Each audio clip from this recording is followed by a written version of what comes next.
Suite à ce manuel, on s'est dit avec Michel, comment à partir de là, on peut créer des espaces de rencontre et de débat.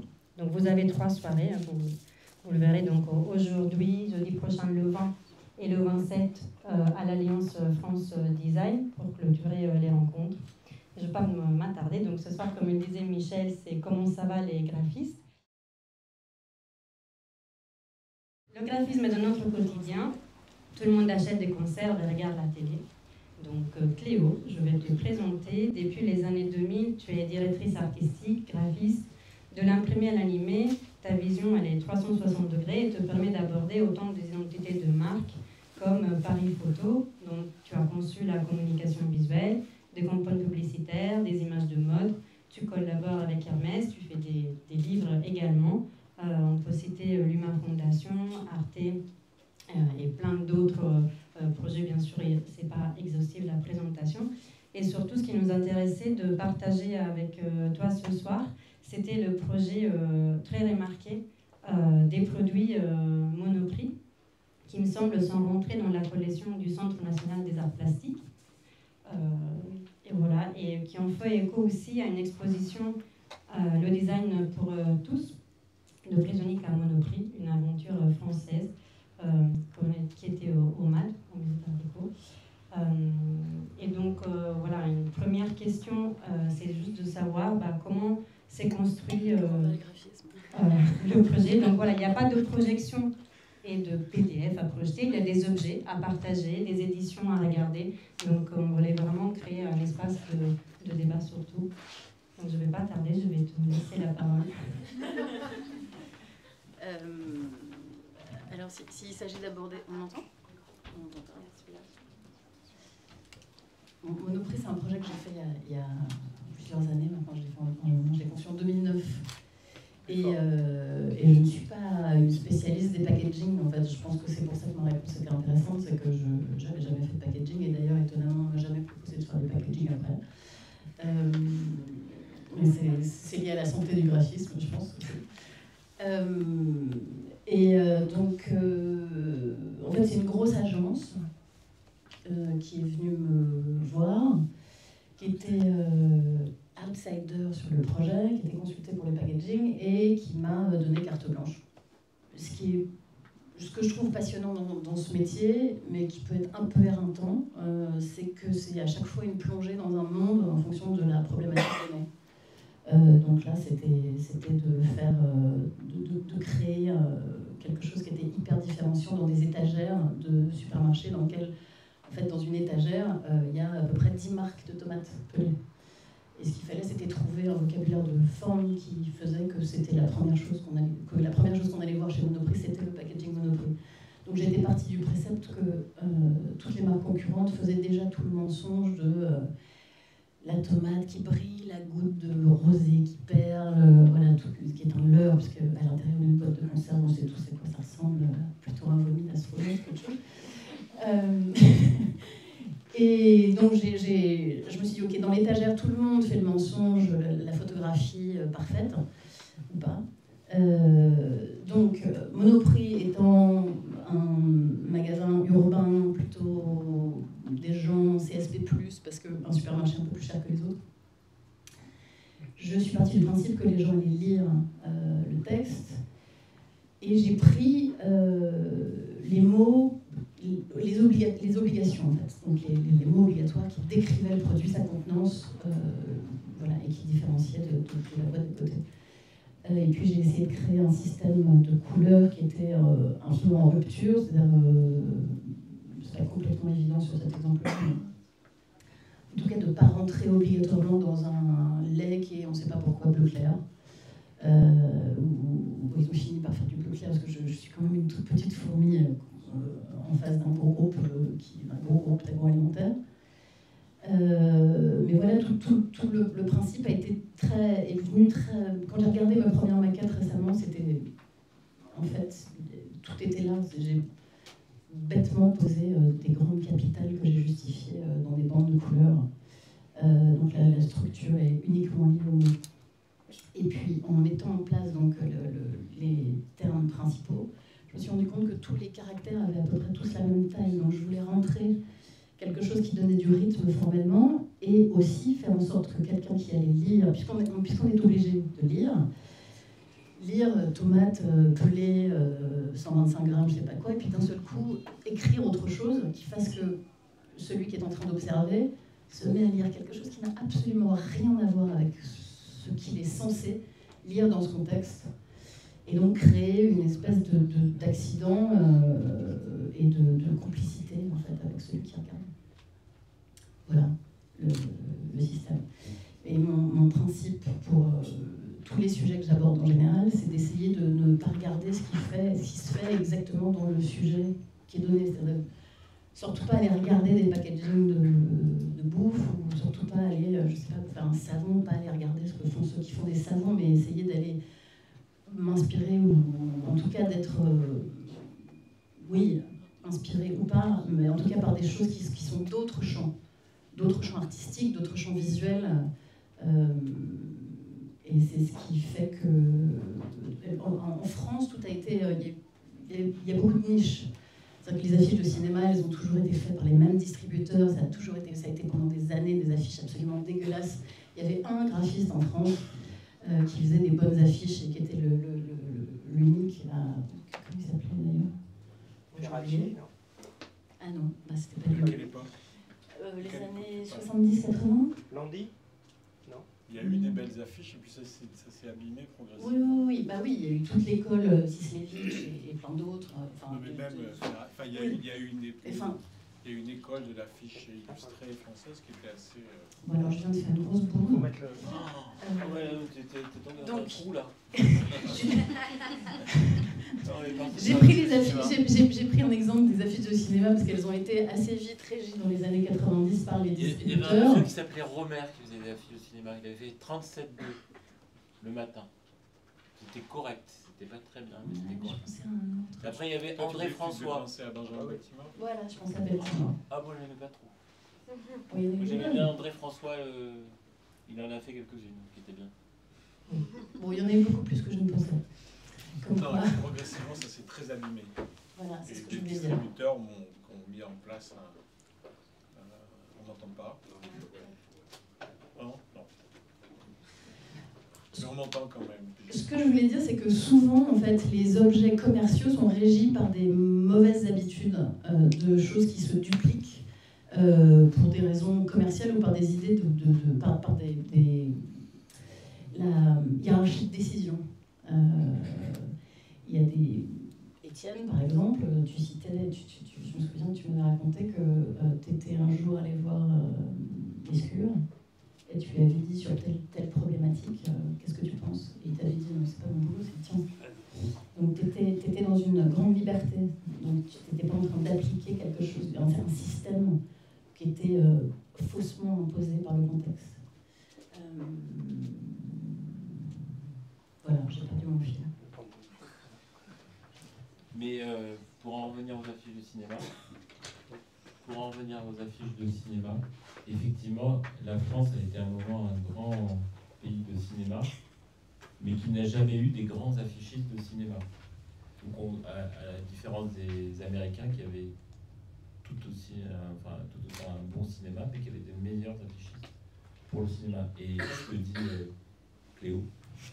Chloé. Clotilde. Et non, mais ce qui est vrai, c'est que, il n'y a jamais eu un graphiste français ou un groupe de graphistes français qui se sont spécialisés dans l'affiche de cinéma, qui ont réussi à creuser un trou dans l'espace de l'affiche du cinéma en France. Et alors que chacun de nous, à des différents niveaux ici, ont à un moment réussi à trouver leur petit endroit de prédilection pour pouvoir appliquer leur propre pensée et pas la pensée d'autres a priori dans le champ qu'ils avaient dans lequel ils travaillaient. Moi, c'est ce que je sens pour la télévision. Mais toi, tu as eu la chance de travailler sur une nouvelle télévision, Canal+. Donc du coup, tout était possible avec des gens qui avaient possibilité de dire, voilà, il y a une nouvelle télévision, on va inventer une nouvelle télévision. Voilà. Mais étonnamment, le champ des affiches culturelles, le théâtre, les exemples sont ici, il y a eu des vocabulaires incroyables qui ont été exploités, développés, des choses... Parce que c'était pas lié au commerce, à un moment, parce qu'il y a un autre micro là. À un moment, le théâtre a toujours été considéré comme un champ de recherche possible, parce qu'à une époque, on pensait que c'était pas la peine de faire de l'argent avec le théâtre. Il n'y avait pas de prérogative commerciale. C'était de dire, voilà, c'est une vraie recherche culturelle, et en tout cas, c'est de l'argent qui sert à permettre de travailler, ou en tout cas de rechercher, de réfléchir. Donc on ne produisait rien d'autre que de la réflexion et des images de la culture, et ça c'est très très important. Et jamais un distributeur de cinéma n'est allé regarder une affiche de théâtre en se disant « Ah, mais il y a peut-être un truc, c'est le même format, ça va sur le même mur ». Ça me rappelle une anecdote qui était lors d'une exposition où on montrait peut-être les 15 ou 20 premières affiches qu'on avait fait pour le Théâtre de Lorient, et à laquelle était présent Pierre Bernard, et qui était très très décontenancé par ce qu'on avait fait, et qui trouvait ça affreux, je pense, et qui disait « On a l'impression qu'on est devant l'entrée d'un UGC ». D'un multiplex. Oui, d'un multiplex. Il était complètement perturbé par le fait qu'on essayait de mettre en place un langage différent dans l'affiche de théâtre. Et alors qu'aujourd'hui, cette série d'affiches qui se fait sur plus de 15 ou 20 ans, a écrit une histoire qui est regardée comme un moment culturel important dans l'affiche de théâtre.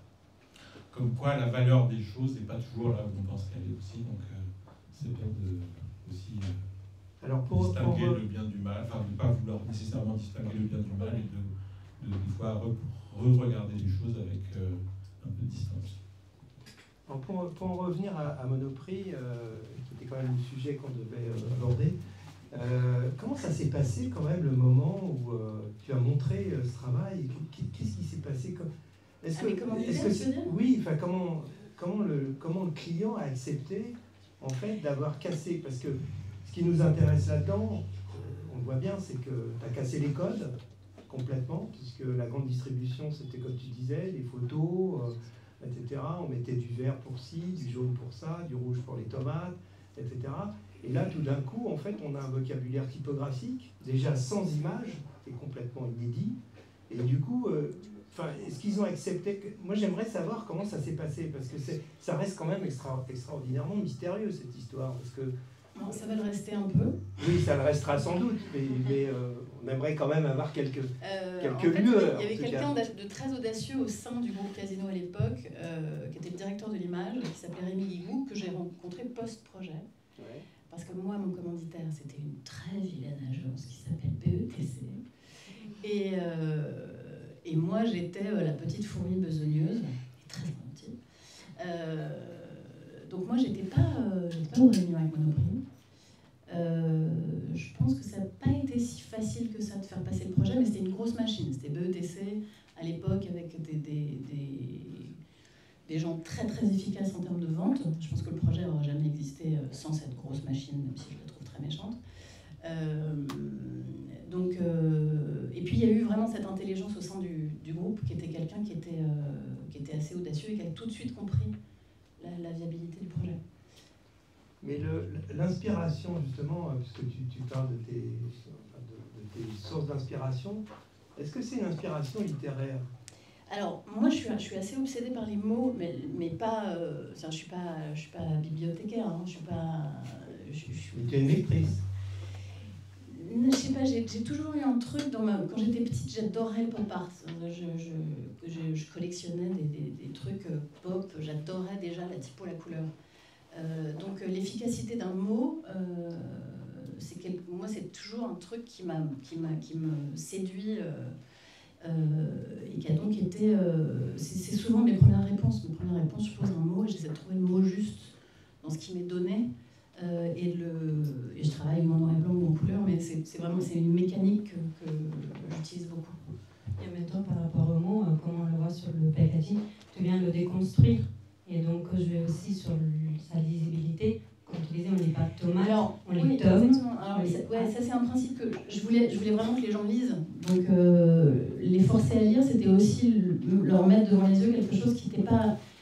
Le cerveau, il va très très vite. Tomate, on sait tous le lire, alors qu'on regarde le T, le O, on voit le rythme et on connaît le nombre de caractères. Donc c'était truc un peu pour déclencher des choses sans que ce soit très intellectuel de ma part, hein, de faire des mauvaises coupes pour qu'on s'interroge. Je suis très obsédée par ce truc du double take, quoi, de regarder 2 fois la deuxième lecture. Qu'est-ce qui se passe vraiment quand on regarde? Et c'est aussi un peu le même jeu dans le rapport texte-image que tu as fait, du coup, donc là c'est à l'échelle d'un packaging, mais par exemple dans le métro, on a vu les grandes 4x3 où il y avait des affiches qui ont typographie, des affiches où il y avait le packaging. Oui, au moment du lancement, oui. Et en fait, il y avait comme si c'était le commentaire de l'image, mais ça, il fallait vraiment prêter attention aussi à l'espace pour s'en rendre compte. En fait, en mettant en place les packaging, je me suis tout de suite rendu compte que c'était un support par lui-même. C'est-à-dire qu'on enlevait la 3D, en 2D, ça fonctionnait comme une affiche. Donc ça, je l'ai tout de suite montré, parce que je présentais le projet en 2D. Et puis toute la communication s'est articulée autour de ça. Voilà, mais moi, j'ai mis au point le système en proposant des interventions de texte qui étaient poétiques, surréalistes, humoristiques, etc. Et après, il y a eu des tas de rédacteurs, hein, parce qu'il y a des milliers de produits. Voilà. Donc, il y a eu plein de gens très talentueux qui ont après décliné. Moi, j'ai créé le système. Est-ce que tu as été surprise du succès? Parce que ça, c'est quand même inattendu. Ouais. Moi, quand le projet est venu à moi, j'étais hyper contente parce que souvent, déjà, mon premier métier, moi, je faisais de l'habillage télé. Et c'est comme ça qu'on s'est rencontrés. Donc, je faisais des projets qui rentraient à l'époque dans des cassettes, des Bétanum. Et une fois que le projet était terminé, qu'il était diffusé, c'était une cassette noire en plastique. Et il y avait cette espèce de frustration d'un projet qui avait pris beaucoup de temps, qui était en mouvement, où on maniait à nouveau typographie, couleur, etc. Et qui finissait dans une boîte. Et qui était très éphémère. Là, ce qui m'excitait, c'était que... Voilà, c'était il y a 10 ans, c'est encore dans les étagères, même si le système est un peu abîmé, mais néanmoins, ça existe toujours. Alors c'était assez curieux parce que des tas de gens que je connaissais m'appelaient ou m'arrêtaient dans la rue et me montraient leurs courses. Donc je recevais les photos des courses des gens.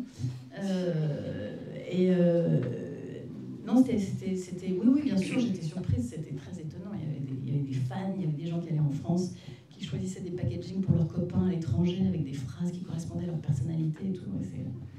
Et ça n'a pas été suivi par des commandes étrangères? Non. Non. Mais il parlait pas français. Ben oui. Voilà. C'est que des jeux de mots français. Hein. Oui, c'est vrai. Non, mais le projet, aujourd'hui, on sait que c'est moi, et c'est super qu'on sache que c'est moi, mais ce projet, il était signé à l'origine par BETC, donc ça a pris du temps pour que mon nom remonte. BETC, ils m'ont crédité comme typographe. Donc, les chiens galeux.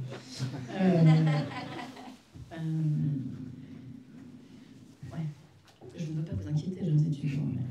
Alors c'est drôle parce que quand on a écrit le prologue justement à Manuel du graphiste, on disait mais imaginez une autoroute sans signalétique, une épicerie sans étiquette sur les produits, imaginez un film sans générique, imaginez un journal sans typographie. C'est-à-dire qu'en fait le graphisme est partout. Et en fait, ce que nous on a trouvé effectivement exemplaire dans ton travail, c'est que tout d'un coup, le graphisme entrait véritablement dans la vie quotidienne des gens. Et nous, comme consommateurs, on pouvait aller justement... Alors, Monoprix, c'est certainement pas effectivement Auchan, Carrefour, les gros casinos, etc. Mais ça reste quand même des magasins accessibles à tous. Et c'était tout d'un coup faire entrer en fait c'était faire entrer en fait une forme d'esthétique, une forme de beauté dans le quotidien des gens. Et ça, je pense que c'était très important. Moi, je suis persuadée que c'est un truc très français, le fait que des choses qu'on doit lire, qui réunissent des informations obligatoires, sont moches et laides. Ça commence dans les livres scolaires. Les livres scolaires, c'est une horreur. Les images choisies n'ont pas de sens, les typographies, les mises en page sont... On a un accès au savoir en France qui est laid, mal foutu, mal pensé. Donc évidemment, à l'IDEC, qui était l'école de cinéma qui est aujourd'hui la FEMIS, quand on apprenait le documentaire, faire des jolis plans, c'était condamnable. Le fond ne pouvait pas... La forme est un truc un peu dégueulasse. Ça l'est de moins en moins, mais ça l'est un peu. Moi, ce qui m'intéresse dans toutes les réponses, c'est d'essayer de faire en sorte que la forme et le fond soit quelque chose qui est aussi agréable, c'est le mauvais terme. Je sais pas, c'est comme bien refaire joliment sa maison, quoi. Qu'il y ait une harmonie entre les voilà, deux. voilà, une harmonie entre le fond et la forme. Donc c'est une histoire de mauvaises habitudes. Les packaging ont toujours été moches en France. Moi, j'ai juste essayé de faire en sorte que on ait du plaisir en choisissant une boîte de tomates ou une plaquette de beurre. Mais bon, peut-être que c'est un truc obsessif de ma part. Moi, quand je vais à l'étranger, je vais dans les quincailleries et les supermarchés. Merci beaucoup, Cléo. Peut-être qu'on reviendra ensuite. Oui, on reviendra sur des questions, bien sûr. Merci pour ce partage.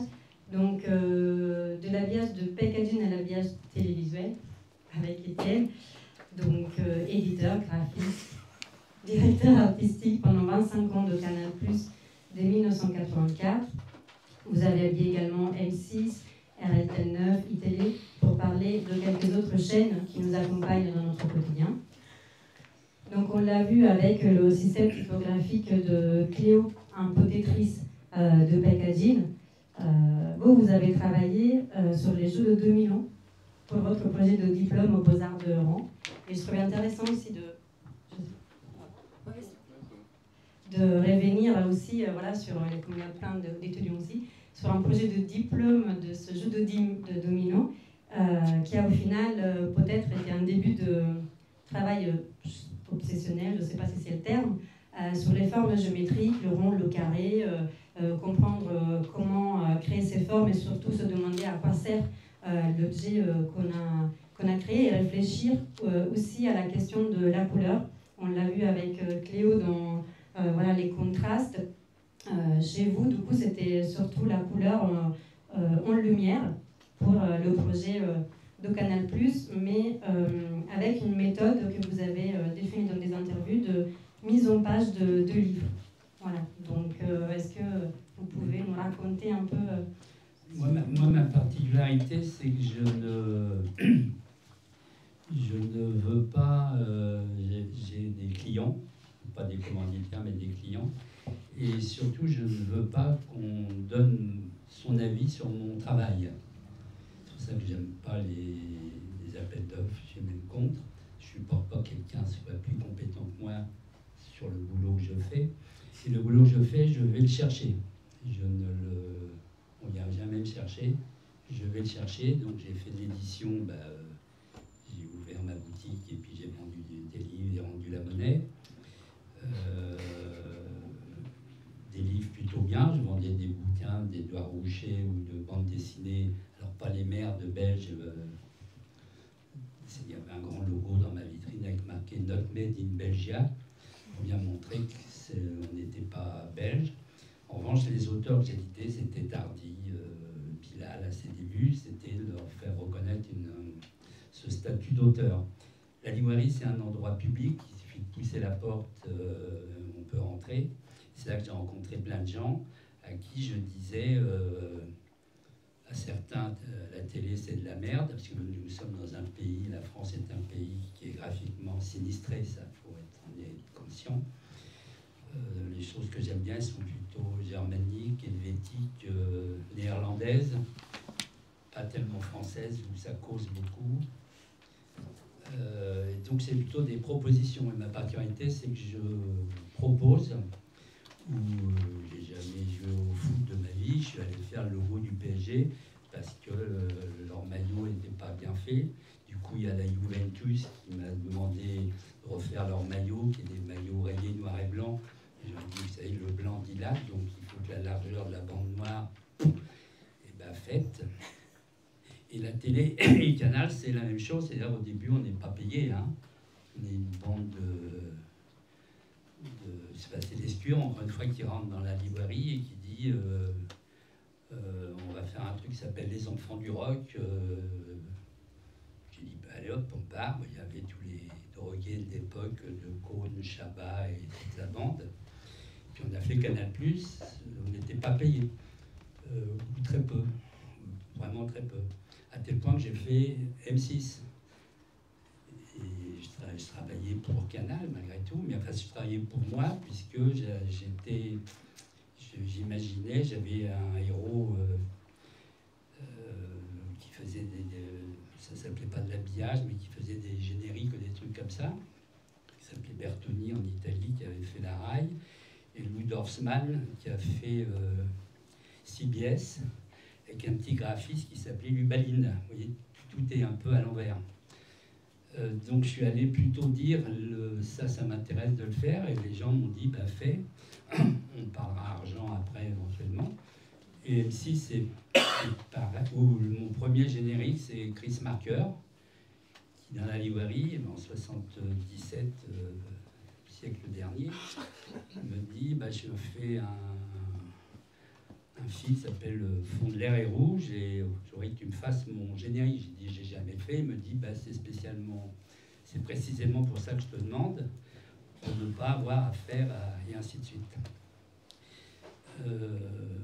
M6, pareil, c'est Drucker, le frère de l'autre, qui me demande. Donc je vais voir Lescure, je dis il y a Drucker qui voudrait que je lui fasse M6 qui s'appelait Métropole Télévision. Pareil, il me dit vas-y vite, prends de la thune. Il y a un Carmins qui est dans le coup. Il y a de la thune, tu prends de la thune, comme nous on n'en a pas, on n'arrive pas à s'en partager. Ça on ne sait pas, au début de Canal, enfin, tous les PDA, tout ça sont partis faire la 5 avec Berlusconi, et on est resté comme des cons dans le 15e. Il dit vas-y vite, puis il me dit ah, ça ne durera pas longtemps, et M6 dure toujours, ça fait un bail, ça s'appelait La Petite Chaîne qui monte.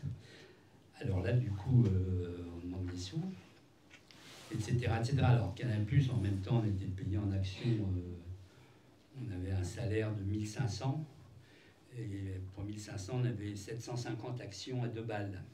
Alors heureusement que les choses ont évolué, je suis devenu très riche. Mais malgré tout, je n'ai pas de... Contrairement à ce que tu dis, BETC, c'est une très bonne agence, qui est faite de gens très très bien. Alors, ils bougent beaucoup, les gens chez BETC à ma décharge. Bah, c'est une bonne agence. Et, alors, moi, c'est moi qui briefais BETC. Contrairement à BETC, chez leurs autres clients, c'est eux qui viennent briefer le client. Et moi, ils venaient me soumettre, ils venaient me demander ce que je voulais. Et ils faisaient, et je les faisais refaire. En revanche, ils avaient un talent de vendeur. Oui, voilà. Et ça, moi, c'est un truc qui m'a touché. Je suis un hédoniste, donc j'aime bien tripoter les couleurs, les formes, les trucs. Et chaque fois que je trouvais un truc à faire, je le fais. Mais encore une fois, c'est toujours des propositions. Alors après, les gens sont venus en me disant bah, t'as fait ça, est-ce que tu pourrais? Donc dans ce cas-là, mais au départ, je ne veux pas qu'on me briefe. Par exemple, j'ai une idée, je la propose, ça plaît, tant mieux, ça plaît pas, tant pis. Je suis aussi bon vendeur, donc j'arrive toujours à vendre la merde facilement. Et puis ça fonctionne, c'est ça la récompense, ça fonctionne. PSG, j'ai jamais vu un match de foot à la télé. J'ai peut-être vu la Coupe du Monde parce que c'était debout, hein, pas assis dans le canapé. Puis pas chez moi, parce que j'ai pas la télé. Et pareil, j'ai édité plus de 850 bouquins de bande dessinée. Je ne suis pas lecteur de bande dessinée. Quand j'ai une demi-heure devant moi, j'ai une autre chose à foutre que de dire des conneries pour les ados et les pulapis. J'ai des trucs à regarder que les histoires avec des bulles et tout ça. En revanche, mais tu lisais Tardy quand même. Je lisais, mais Tardy, pareil, c'est un pote des Arts Déco. Ça fait chier, on va faire des trucs et des machins. Mais notre premier album on dit pas album, nous on dit bande dessinée. Quand on dit BD, c'est pour parler de la merde des autres.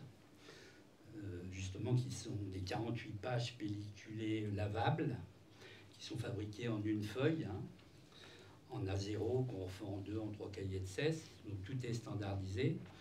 Où l'éditeur qui est propriétaire, bon, on en discutait tout à l'heure, qui est propriétaire de ces personnages, comment toujours aux États-Unis, hein, c'est des productions, et c'est des grandes productions. C'est pour ça que BETC, c'est une très grande agence, précisément parce que c'est des vrais vendeurs avec un grand V, et non pas honte du V.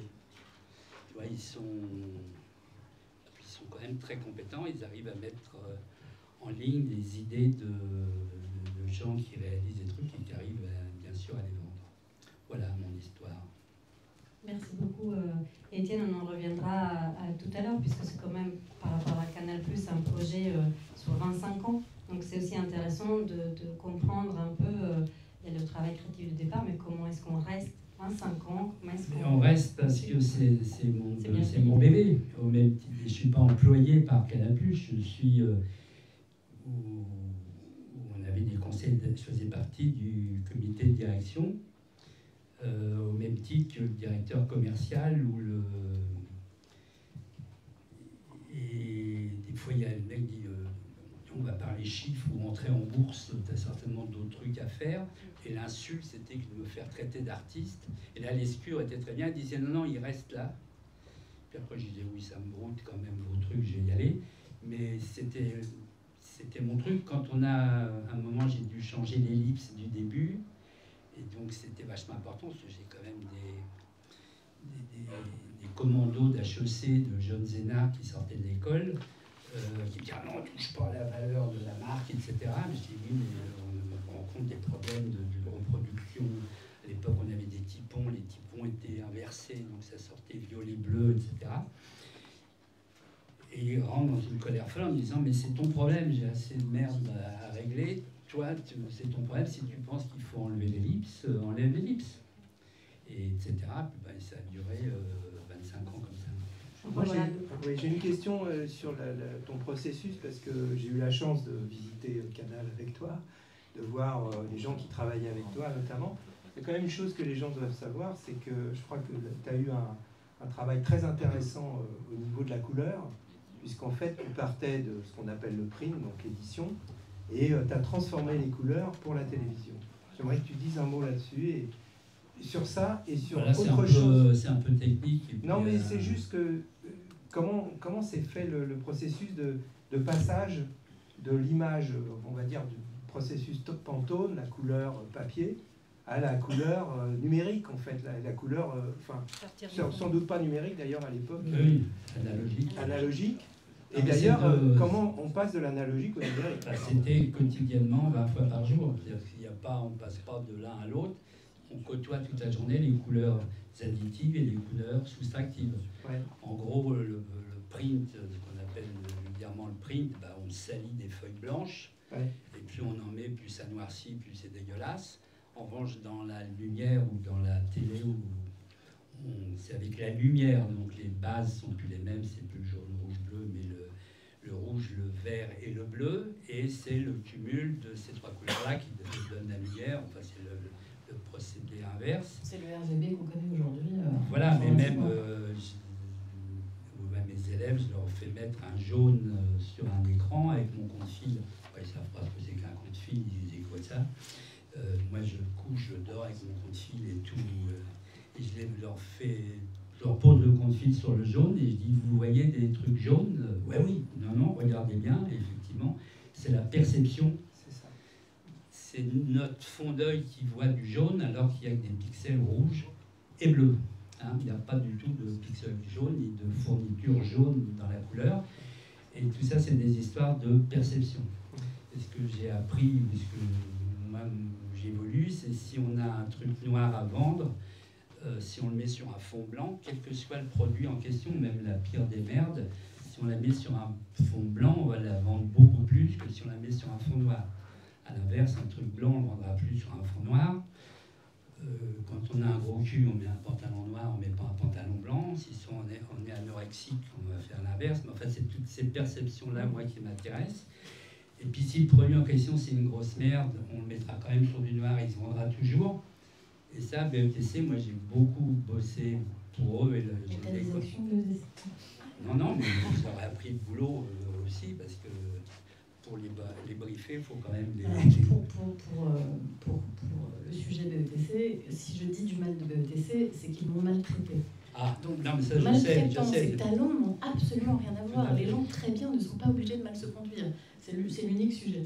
Tu as raison, là-dessus, tu as raison. Juste une dernière question, moi, de ma part en tout cas. Je crois que le logo Canal+, m'avait raconté que le plus n'est pas un plus normal. Et que tu t'es battu pour que justement dans tous les dérivés, voilà. Ça, on peut le voir. Ouais. Mais ça, c'est notre métier. Hein, oui, oui, mais je crois que c'est important. Là, parce le plus, il est bien sur ses jambes, je trouve pas très bien. Si je le retourne, vous voyez, il se casse la gueule, il a des belles jambes qui flageolent. Vous voyez ça? Il n'est pas du tout... etc. Mais ça, c'est notre job. Oui, oui, non, mais je voulais juste avoir un détail par rapport à ça. Ouais, le travail d'Étienne, il faut se plonger dans son travail parce qu'il est extrêmement articulé en termes de construction, d'analyse technique, d'analyse de la problématique. Tu m'avais raconté quand tu faisais tes génériques, en fait, tu appelais le monteur et c'était comme si tu jouais à toucher coulé, tu lui donnais des codes et qui induisaient des rythmes, des contrastes et des positions de couleurs sur une grille vidéo.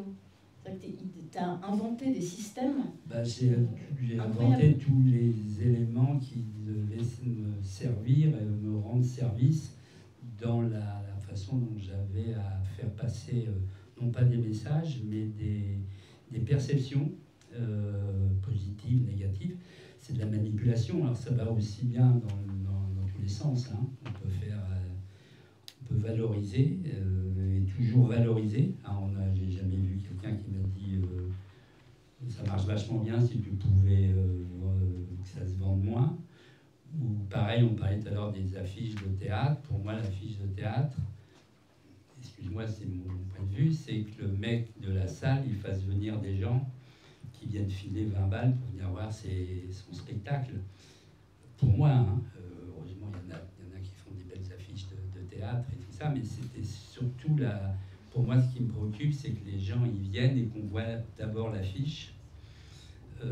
Accessoirement, on peut faire des belles images, et puis à la limite, on sait le faire, ça faire des belles images. Mais ce qui est difficile, c'est de faire venir les gens au spectacle ou de regarder la grosse merde de film qu'il y a derrière les génériques, que j'appelle moi générique début. Hein. Générique, en France, on appelle générique le truc du début. Générique, c'est le truc de la fin. Credits, c'est le truc de la fin noir et blanc, et au début, ça s'appelle main titles, ou moi j'appelle générique début, mais il y a des confusions dans le vocabulaire. Pareil, les vocabulaires, c'était une chose importante dans notre métier, c'est-à-dire qu'il y a des confusions sur les... Voilà. Merci beaucoup, Étienne Eclus. On en reviendra sur cette question de commanditaire, client, relation. On a intitulé votre rencontre une collaboration horizontale entre graphistes et commanditaires.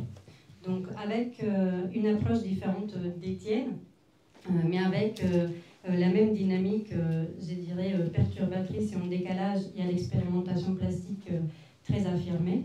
Le studio, fondé en 1992 par Michael et Mathias, prend le graphisme comme point de départ et œuvre au-delà de ses frontières traditionnelles et à travers de nombreux champs artistiques, la mode, l'art, la musique, le théâtre, le design et l'édition. Parallèlement à leurs travaux de commande, ils développent une pratique propre à l'exposition, réinterprétant leurs archives ou en les confrontant à d'autres œuvres. J'ai extrait d'une de votre interview. Vous disiez « Le but de notre œuvre est d'exprimer des dialogues. Nous transposons des éléments de la mode et de la musique à l'art et vice-versa, en utilisant différents médias. » Alors, on a parlé tout à l'heure de la relation du graphisme, des commanditaires, de la création, de la problématique et de la proposition. Dans vos projets de commande, qui semblent des fois s'assimiler à une collaboration horizontale, on a l'impression que vous placez parfois au même niveau de ceux pour qui vous faites la communication. Je pense notamment au projet, par exemple, de Lacoste, où à un moment, on voit apparaître le logo Lacoste et votre logo, et les deux logotypes, ils sont au même niveau. C'est vraiment plutôt une relation qu'une hiérarchie. Du coup, on voulait savoir comment vous travaillez, comment vous articulez cette collaboration avec vos commanditaires, vos clients. Vous avez d'abord commencé à décrire ce qu'on faisait en disant une collaboration horizontale entre graphistes et commanditaires. C'est la question qu'on se pose.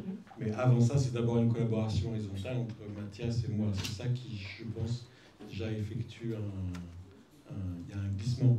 On n'est pas dans la situation de quelqu'un qui travaille de manière isolée et qui doit lutter avec ou travailler pour ou aller contre, etc. Mais il y a d'abord l'idée qu'il y a des choses qui sont partagées et que ces choses qui sont partagées vont essayer de produire des formes ou des signes avec d'autres, et que tout ça va définir un langage et un territoire. Et après, ce qui a commencé à être posé comme question, c'est plus le rapport à l'audience. On ne fait pas des choses pour nous-mêmes, on fait des choses pour les autres. Le commanditaire, il y avait une vraie polémique, quoi. Il y avait un vrai problème de dire, voilà, qui nous donne à faire les choses. Ce que a dit Étienne tout à l'heure, c'est qu'il a dit il fait les choses qui l'intéressent lui. Nous, d'une certaine manière, on est dans une génération où on fait la même chose. On n'attend pas qu'on vienne nous demander de faire quelque chose. On s'est associés volontairement, Mickaël et moi, pour faire des choses ensemble et pour faire les choses qui nous plaisent avant tout et définir notre terrain de jeu. C'est ce que tu as décrit. Et après, au bout du compte, plus que de dire il faut faire venir les gens dans des salles ou leur faire les faire consommer plus, à la fin, c'est d'engager avec un public une relation qui puisse être un écosystème viable. C'est-à-dire que c'était pour nous extrêmement important de dire on s'insère dans la vie telle qu'elle est aujourd'hui, on trouve une place, et de cette place, on émet des choses et on propose une réflexion avec d'autres que nous. C'est-à-dire alors après, ça c'est la définition simple, et après il faut mettre en place toute une structure pour pouvoir pour faire en sorte que ça puisse être viable et que à l'âge qu'on a, on puisse encore faire les choses sans faire appel à d'autres ou aller en quémander à d'autres pour pouvoir faire ce que on pense nécessaire. Donc c'est ça tout l'enjeu. C'est pour ça que on opère dans le champ du graphisme parce que quand on a commencé, c'était un endroit pratique et on se disait que c'est stratégique pour pouvoir faire ce qu'on avait à faire. Après, voilà, on se définit en tant qu'artiste dans le sens où on est des libres penseurs, où on a des choses à dire, on a une vision à exprimer, donc on fait tout, on met en place tout un système qui nous permet de faire exactement ce que l'on pense nécessaire. Donc après, on engage avec le monde un dialogue culturel avec tous les endroits où on pense que la culture est encore une monnaie d'échange. Et donc ça, c'est non seulement en France, mais aussi dans le monde. C'est ça aussi qui est important. C'est-à-dire que, heureusement ou malheureusement, on ne peut plus juste dire, voilà, je vais faire mon travail que en France, parce qu'il n'y a pas suffisamment de place pour faire les choses qu'on fait. Ouais, mais justement, voilà. Comme vous situez aussi comme artiste, c'est-à-dire que le graphisme étant devenu finalement un moyen de transport pour, on va dire, pour des idées beaucoup plus, finalement, sans doute plus portées vers l'art et vers une communication, on va dire. C'est pas tant l'art, c'est plus dire auteur, penseur, enfin, que des gens qui réfléchissent. Enfin, quand j'entendais parler Étienne ou quand j'entendais parler Chloé ou Cléo, on voit que c'est des gens qui pensent. Et juste, voilà, ils sont animés de pensée. Et ils sont animés de passion, dans le sens où il y a des choses qu'ils adorent, il y a des choses qu'ils détestent. Et donc, du coup, mais donc, là l'idée, c'est comment je fais exister ce type parce que être un penseur et penser seul, ça n'amène pas... Enfin, c'est compliqué, on va pas vraiment quelque part. Là, ce qui est intéressant avec le graphisme, c'est avec toute l'évolution qu'on a pu voir, c'est-à-dire qu'aujourd'hui, c'est partout. Donc du coup, on a eu cette intuition au bon moment de se dire que c'était quand même un bon endroit pour faire circuler les idées et pour pouvoir soit les retenir, soit les accélérer, soit leur donner une... Donc là où ce qu'on a décidé, c'était que le graphisme, c'était pas seulement des affiches, c'était pas seulement des livres, mais c'était aussi des images qui bougent, mais c'est aussi un lieu d'exposition. Donc ça fait beaucoup de champs traversés, mais à la fin, c'est toujours la même chose qui est dite et répétée, et avec assurance et on va dire, passion, envie. Donc après, là, il faudrait aller dans des... Pour que ça soit moins généraliste ou moins abstrait, il faudrait parler au cas par cas, soulever des problèmes. Alors, par exemple, quand tu parlais de Lacoste, plutôt que de dire que nos deux logos étaient au même niveau, quand on a fait cette collaboration avec Lacoste, on s'est dit, voilà, c'est un des premiers signes des premières marques qui utilisent un animal ou un crocodile pour dire Lacoste. Donc nous, ce qu'on se dit, ce qui nous intéressait, c'était de venir faire réfléchir le public. Écrire Lacoste pour dire crocodile. Ouais, de faire un mot image. C'est un des premiers exercices du graphisme, c'est-à-dire que voilà, un des premiers, quand j'écris Narcisse, je vais doubler une des lettres pour que ça fasse un cœur, ou je sais pas. Donc ça, c'est des mauvais mots images. Mais là, c'était l'idée de dire, en écrivant Lacoste, j'écris Lacoste et en même temps, je dessine un crocodile. Donc ça a l'air de rien, mais c'est tout d'un coup, voilà, on commence à réfléchir sur pourquoi tout d'un coup une marque s'accapare la figure du crocodile pour vendre des t-shirts. Lorsqu'on a fait aussi cette affiche que souvent est citée, c'est No Ghost Just Shell, qui était une affiche qu'on a fait en collaboration avec deux artistes de notre génération, Pierre Hugues et Philippe Parreno. C'est pareil, c'est une affiche qui n'est faite que de signes, c'est qu'une tautologie en fait. C'est des lettres stencil qu'on a récupérées sur les murs aux États-Unis, qui sont après repris par un artiste américain qui s'appelle Christopher Wool. Toutes les coulures, elles sont complètement factices. Ce n'est que des coulures digitales qui n'ont pas de réalité hasardeuse. Et puis, il y a un personnage de manga dont les droits avaient été achetés par les deux artistes et qui nous ont donné. Le titre fait référence à Ghost in the Shell, un classique du manga des années 90. Et puis, le logo Shell, c'est pareil, c'est une figure de style d'un logo qui utilise un coquillage pour parler d'une société qui vend du pétrole. Donc voilà. Après, c'est pour ça que chaque travaux que l'on fait, à chaque fois, c'est une nouvelle. Pour nous, c'est une nouvelle possibilité de réfléchir sur sur le monde en général. Mais nous, notre façon d'aborder ça, c'est par les images, ou par les signes, ou par le langage. Mais c'est très polysémique, en fait. Ce qui frappe dans votre travail, c'est que c'est polysémique, c'est-à-dire qu'en fait, les images, les signes, les symboles, la typographie participent en fait d'une sorte de symphonie, en fait. Et comment c'est venu? Parce que, en fait, c'est très singulier dans votre travail. C'est ce qui a sans doute marqué d'ailleurs les gens qui ont vu votre travail et qui nous ont sans doute... C'était aussi une question, d'ailleurs, il y a la question un peu dedans, c'est comment les gens, en fait, sont venus vers vous à travers cette polysémie qui est complètement inhabituelle dans le graphisme français.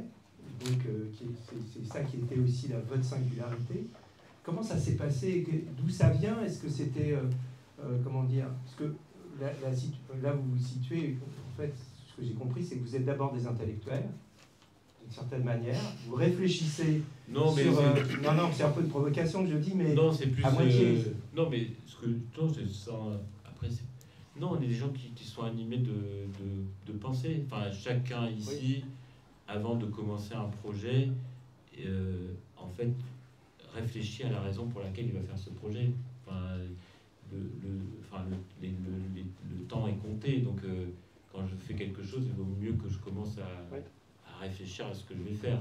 Donc ça, effectivement, c'est dans notre travail. Après, ça nous empêche. Nous, on n'a jamais cru que simplifier à l'extrême, c'est forcément la bonne solution pour faire passer un message. Je pense qu'on peut simplifier à l'extrême, mais quand on a pris du temps pour justement réduire, enfin, c'est comme on fait quand on fait une sauce. Au moment ça réduit, et j'ai un substrat. Mais il y a des images extrêmement connues, comme la Dame à la licorne qui est pas loin, et dans le musée Cluny, c'est une image extrêmement compliquée, mais qui en même temps est très très simple. Donc nous, effectivement, on a toujours eu cette volonté de dire une image doit être aussi compliquée que la figure humaine. C'est-à-dire que, quand on se regarde mutuellement, on voit que c'est compliqué ce qu'on voit. Des choses, des êtres complexes, même et visuellement et intérieurement. Donc en plus, quand il y en a deux, du coup, ça devient encore plus compliqué. Donc ce rapport on va dire au portrait ou à la rencontre, il a toujours été dans notre travail et on a toujours... Alors, est-ce que c'est une bonne idée? Mais en tout cas, notre parti pris, ça a toujours été de dire une image doit être aussi complexe et simple que la figure humaine. Et c'est comme c'est ça, c'était un peu notre truc. Donc après, dans la polyphonie et dans le rapport à la musique, c'est effectivement, on a aussi été dans une génération où, en groupe de musique, que ce soit du rock, du jazz, ou après, ça peut être de la musique électronique, c'est des figures qui nous ont beaucoup marqués. Donc du coup, peut-être que dans notre mode opératoire, on est peut-être des musiciens ratés. On aurait ni Michael ni moi, non mais on joue pas de la musique, mais... Et donc la polysémie, c'est ça en fait. C'est l'envie en fait de raconter beaucoup d'histoires à l'intérieur d'une image, on va dire, unique. Qui à un moment puisse se suffire à elle-même. C'est-à-dire que l'idée, c'est qu'à la fin, elle peut aussi nous échapper. C'est-à-dire que c'est ça aussi, c'est qu'elle puisse à la fin nous regarder, ou qu'on puisse regarder cette image en disant, voilà, elle est pas à nous, ou elle est plus à nous. Ça nous est arrivé, en tout cas moi ça m'est arrivé des fois de regarder quelque chose et voilà, avec le temps là, d'avoir oublié que j'avais fait et de dire ah tiens c'est étrange cette chose là. pas parce que c'est étrange, parce que travailler à deux permet déjà de mettre plus de distance avec ce qu'on fait et du coup on n'est pas en train de toujours creuser le même sillon. Et comment vous échangez alors? C'est un duo, c'est toujours ah mais ça c'est compliqué, oui. Oui, enfin, on ne veut pas aller secret, mais c'est juste quand vous attaquez un travail, en fait, vous le faites à deux, vous fabriquez en fait l'image à deux. Est-ce qu'il y en a un qui est plus vers le dessin, un autre qui est plus... ou ça n'a aucune importance? Ça on racontera pas ce soir. Fatalement, il y a des habilités qui sont différentes, mais quand on commence un travail, c'est le premier qui avance, mais qui donne aussi la possibilité à l'autre d'intervenir ou de corriger ou de contredire ou de compléter quelque chose. Donc il y a... Forcément, il y a des projets où on sait qu'on commence à savoir les qualités et les défauts de l'autre, et il y a des projets où on sait le niveau de puissance qu'on veut donner. Parce qu'il y a des projets, c'est ça aussi qui est important, c'est-à-dire qu'il y a une polyphonie dans chacune des images, mais il y a même aussi, là il faudrait prendre plus de temps, mais il y a une cohérence sur l'ensemble. C'est-à-dire que l'idée de faire un monde aussi ambitieux et prétentieux que ça puisse être, c'est que c'est aussi présent dans notre travail. C'est-à-dire que il y a vraiment cette volonté, lorsqu'on a fait par exemple cette exposition en Chine qu'on n'a jamais pu visiter, au Power Station of Art, c'était l'idée de donner donner une manifestation d'un monde qu'on a créé depuis, je sais pas, une trentaine d'années maintenant.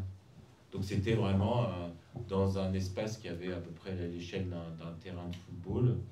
Il y a eu pendant 4 ou 5 mois une exposition de notre travail faite d'objets agrandis, d'objets à l'échelle. Les seuls objets à l'échelle, c'était dans ce qu'on appelle la partie haute comme une canopée, c'était les affiches qu'on trouve dans la rue, ce qui sont une collection d'affiches, soit les art posters, soit les affiches qu'on fait pour le théâtre à Rennes, et c'est des affiches industrielles standards de 120-176.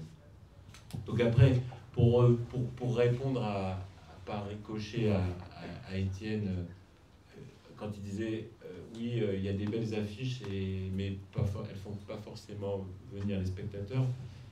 Notre stratégie pour faire venir les spectateurs, elle est au bout du compte, moi j'ai envie que le théâtre public continue à exister. Donc effectivement, faire une affiche qui n'est juste faite que pour un festival d'affiches à travers le monde, ça a un intérêt, ça n'a pas d'intérêt. Ça a un intérêt que si on peut faire ça de façon régulière et répétée, parce que tout d'un coup, le théâtre peut exister ailleurs que dans la vie même dans laquelle il existe. Donc c'est dans l'idée, c'est après pour faire la promotion du théâtre public en France, parce que c'est nécessaire et important. Alors justement, moi, ce qui m'intéresse, c'est...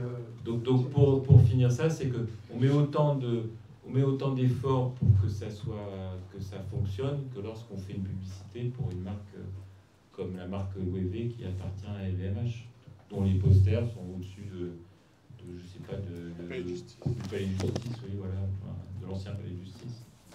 Alors, moi, ce qui m'intéresse aussi, c'est une question que je vous ai jamais posée, mais j'aimerais bien avoir votre réponse là-dessus. C'est quand vous avez fait les affiches du Théâtre de Lorient, donc un peu à vos débuts, effectivement, elles ont été décriées. Je me souviens de la présentation à Chaumont, etc.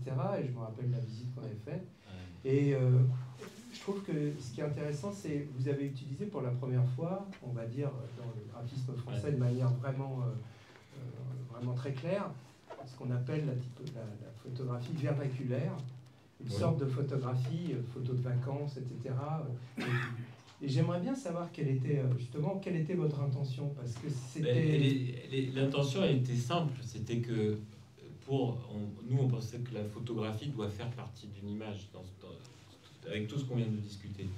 Donc très tôt dans notre travail, on a constitué une banque d'images, parce que c'était à l'époque, ça existait avant qu'il y ait Internet et Google. Il y avait ce qu'on appelait des banques d'images, c'est-à-dire que quand un graphiste ou quelqu'un qui faisait une image avait besoin d'un poisson, il y avait ça c'était rue Sébastopol, je crois, il y avait un lieu qui s'appelait une banque d'images. Et si je voulais un poisson rouge dans un bocal, j'allais dans ce lieu, j'achetais les droits de cette image et je pouvais faire une affiche avec un poisson rouge dans un bocal. Nous, ce qu'on s'était dit, c'était pour économiquement, on ne veut pas dépendre de ce type d'entreprise ou d'institution. Donc, on s'est dit, on va faire notre propre banque d'images. Donc, on a acheté un appareil photo, un 6.7 à l'époque, c'était un Pentax, qui était suffisamment, dont la définition de la pellicule était suffisamment grande, parce que c'était des pellicules assez grosses. On avait trouvé, en réfléchissant à un mode de photographie, c'était du Fuji 400, c'était de Fuji 400, c'était de la diapo. Je ne sais pas si ça existe encore, mais du coup, ça permettait d'avoir, en l'exposant de façon plutôt correcte, d'avoir tout le temps des couleurs assez, on va dire, réalistes, poussées un peu plus vers le...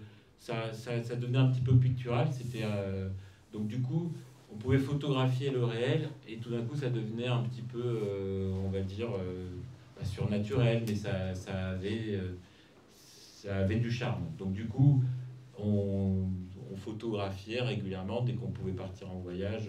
On prenait le Pentax 6.7, on faisait les photographies. Donc après, dans notre banque d'images, il y avait des personnages qui se tenaient droit, des scènes, des natures mortes, des paysages.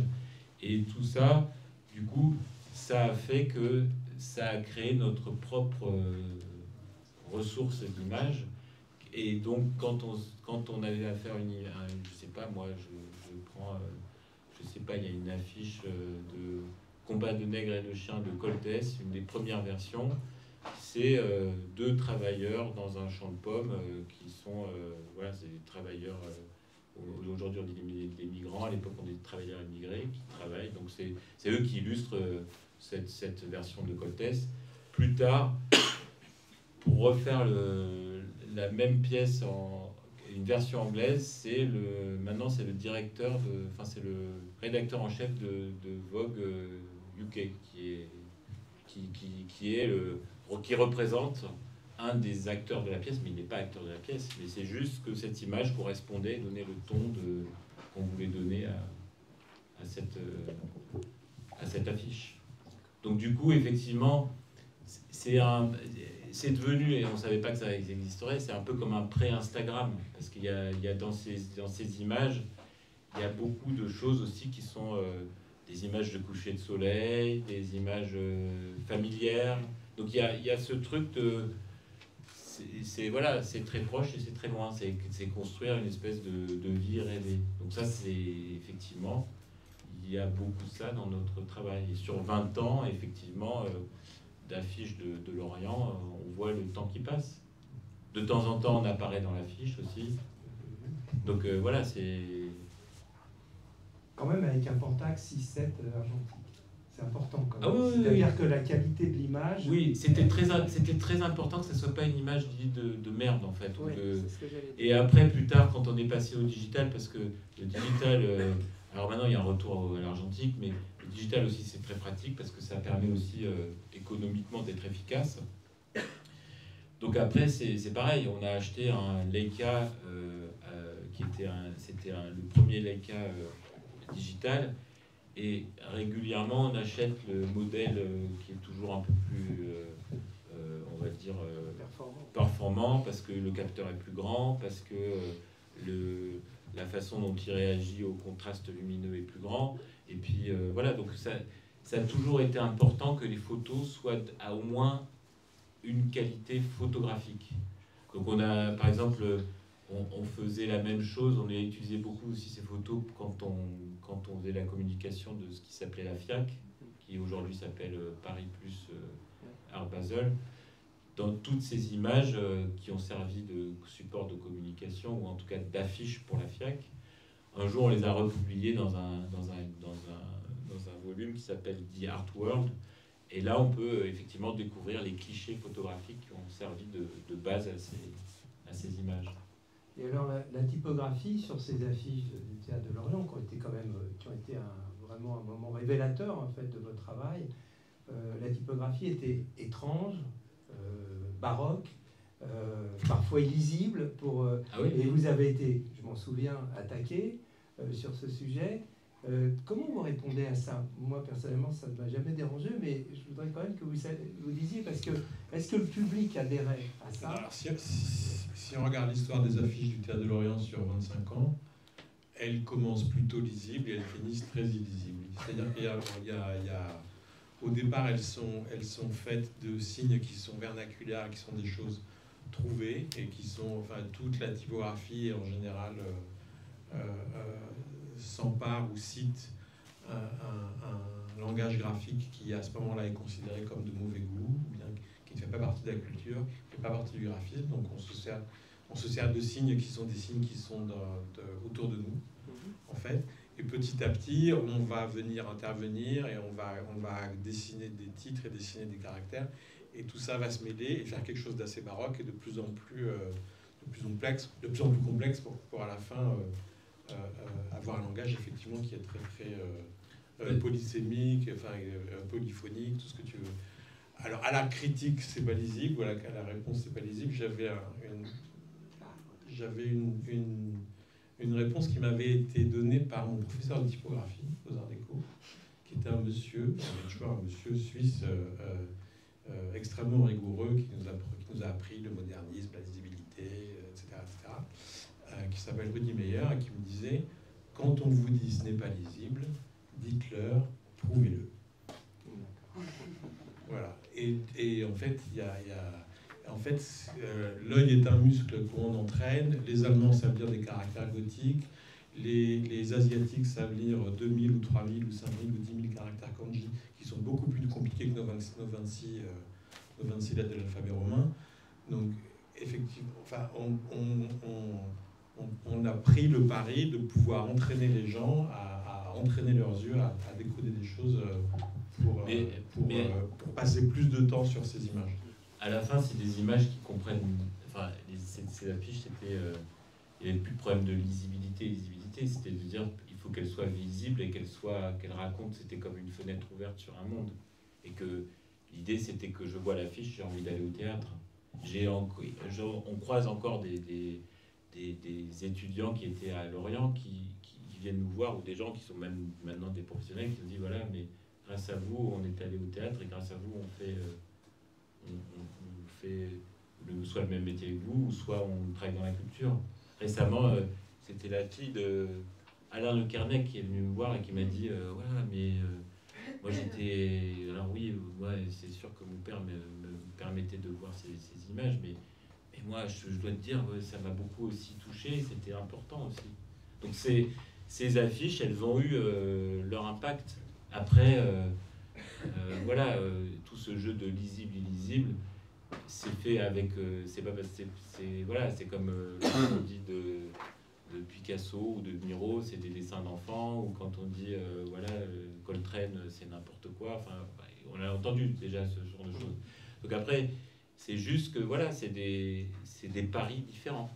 Donc ouais, après, ce qui est intéressant, c'est que visiblement le public, c'est ce que vous avez l'air de dire, et ça c'est quand même un argument très fort, c'est que vous avez cassé les codes, et les codes en fait ont été acceptés finalement par le public, puisque vous dites que des gens sont venus au théâtre. Alors ah bah oui, mais ça a été un succès. Si ça a duré 20 ans, c'est la preuve d'un succès. Hein. On ne finançait pas le théâtre. En général, l'intérêt public, le directeur ou le metteur en scène, il reste, je sais pas, 5, 6, 7 ans. Et puis après, il y a des difficultés économiques.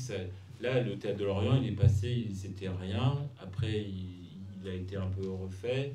Puis après, ils ont construit un nouveau théâtre. Et après, bon, l'histoire s'est terminée. Il y a eu un centre dramatique national. Et puis après, la salle est passée de 500 à 2000 personnes. Enfin, c'est une vraie aventure qui a beaucoup compté là-bas. Et après, on continue à Rennes avec un des anciens acteurs qui travaillait avec Éric Vignet, qui s'appelle Arthur Noviciel, qui maintenant est metteur en scène. Voilà, c'est... Alors là, on travaille sur des mêmes principes, mais on les résout pas avec les mêmes formes. Mais on les résout d'une autre façon. Oui, enfin, en tout cas, peut-être pour conclure, parce qu'effectivement, les minutes passent, ce qui est intéressant, c'est qu'à travers votre expérience, vous avez en fait invalidé le principe c'est lisible et c'est compréhensible, etc. Et surtout, ce que je trouve intéressant, c'est que vous avez quand même conservé toujours l'image, en fait. Les affiches sont des images. C'est pas simplement une information, c'est quelque chose qui est de l'ordre de la raison et de l'émotion. C'est tout à la fois. C'est-à-dire que c'est pas juste. Quand j'ai parlé de la dame à la licorne qui est pas loin, c'est des images. Après, ça devient. C'est comme un texte. Donc il faut faire un effort pour le lire. Donc après, il faut qu'il soit visible pour qu'il donne envie d'être lu. Donc le principe d'une affiche, c'est pas parce que j'écris en gros et que c'est visible qu'elle va forcément me faire venir des gens dans le... Après, on nous a entendu 1000 fois, oui, mais alors les gens en voiture, quand ils passent vite, il faut qu'ils puissent le lire. Bon, déjà, il y a des problèmes d'essence, donc ça ne... c'est des mensonges, c'est des affres. Mais enfin, peu importe, c'est-à-dire que à Lorient, le 24 novembre, savoir que c'est Iphigénie en Aulide, ou que c'est Othello, ou que c'est une création qui a au nom imprononçable, ça a peu d'importance, en fait. Ce qui est important, c'est de savoir que quelque chose se passe à cet endroit qui s'adresse à cette population. Ouais. Et cette population, c'est de dire, on va la traiter de manière, on va la considérer de manière un peu plus intelligente, et on va leur dire, venez voir ce qui se passe. Si ça vous intéresse, venez voir ce qui se passe. Venez découvrir un texte classique, venez voir un texte moderne, venez voir un chorégraphe que vous ne connaissez pas, venez voir des choses dont tout le monde a fait des efforts pour qu'elles existent ici. Le graphisme comme un Fatoum, absolument. Non, mais c'est oui. C'est ça. Oui. C'est le moment de conclusion. Moi, j'avais aussi une question qui fait lien avec. Il y a un collectionneur récemment qui nous a dit qu'en fait, on était des performances artistes. Et ça rejoint ce que tu dis. C'est-à-dire que oui, effectivement, c'est créer des moments pour que des choses se passent. Du coup, j'avais deux questions, mais peut-être qu'on n'a pas le temps tout de suite pour les faire. Après, moi, j'aurais la curiosité de savoir, après tout ce que vous avez déjà créé, quel serait justement un projet que vous aimeriez bien faire, parce que vous avez fait déjà énormément de choses à différentes échelles, dans différents espaces.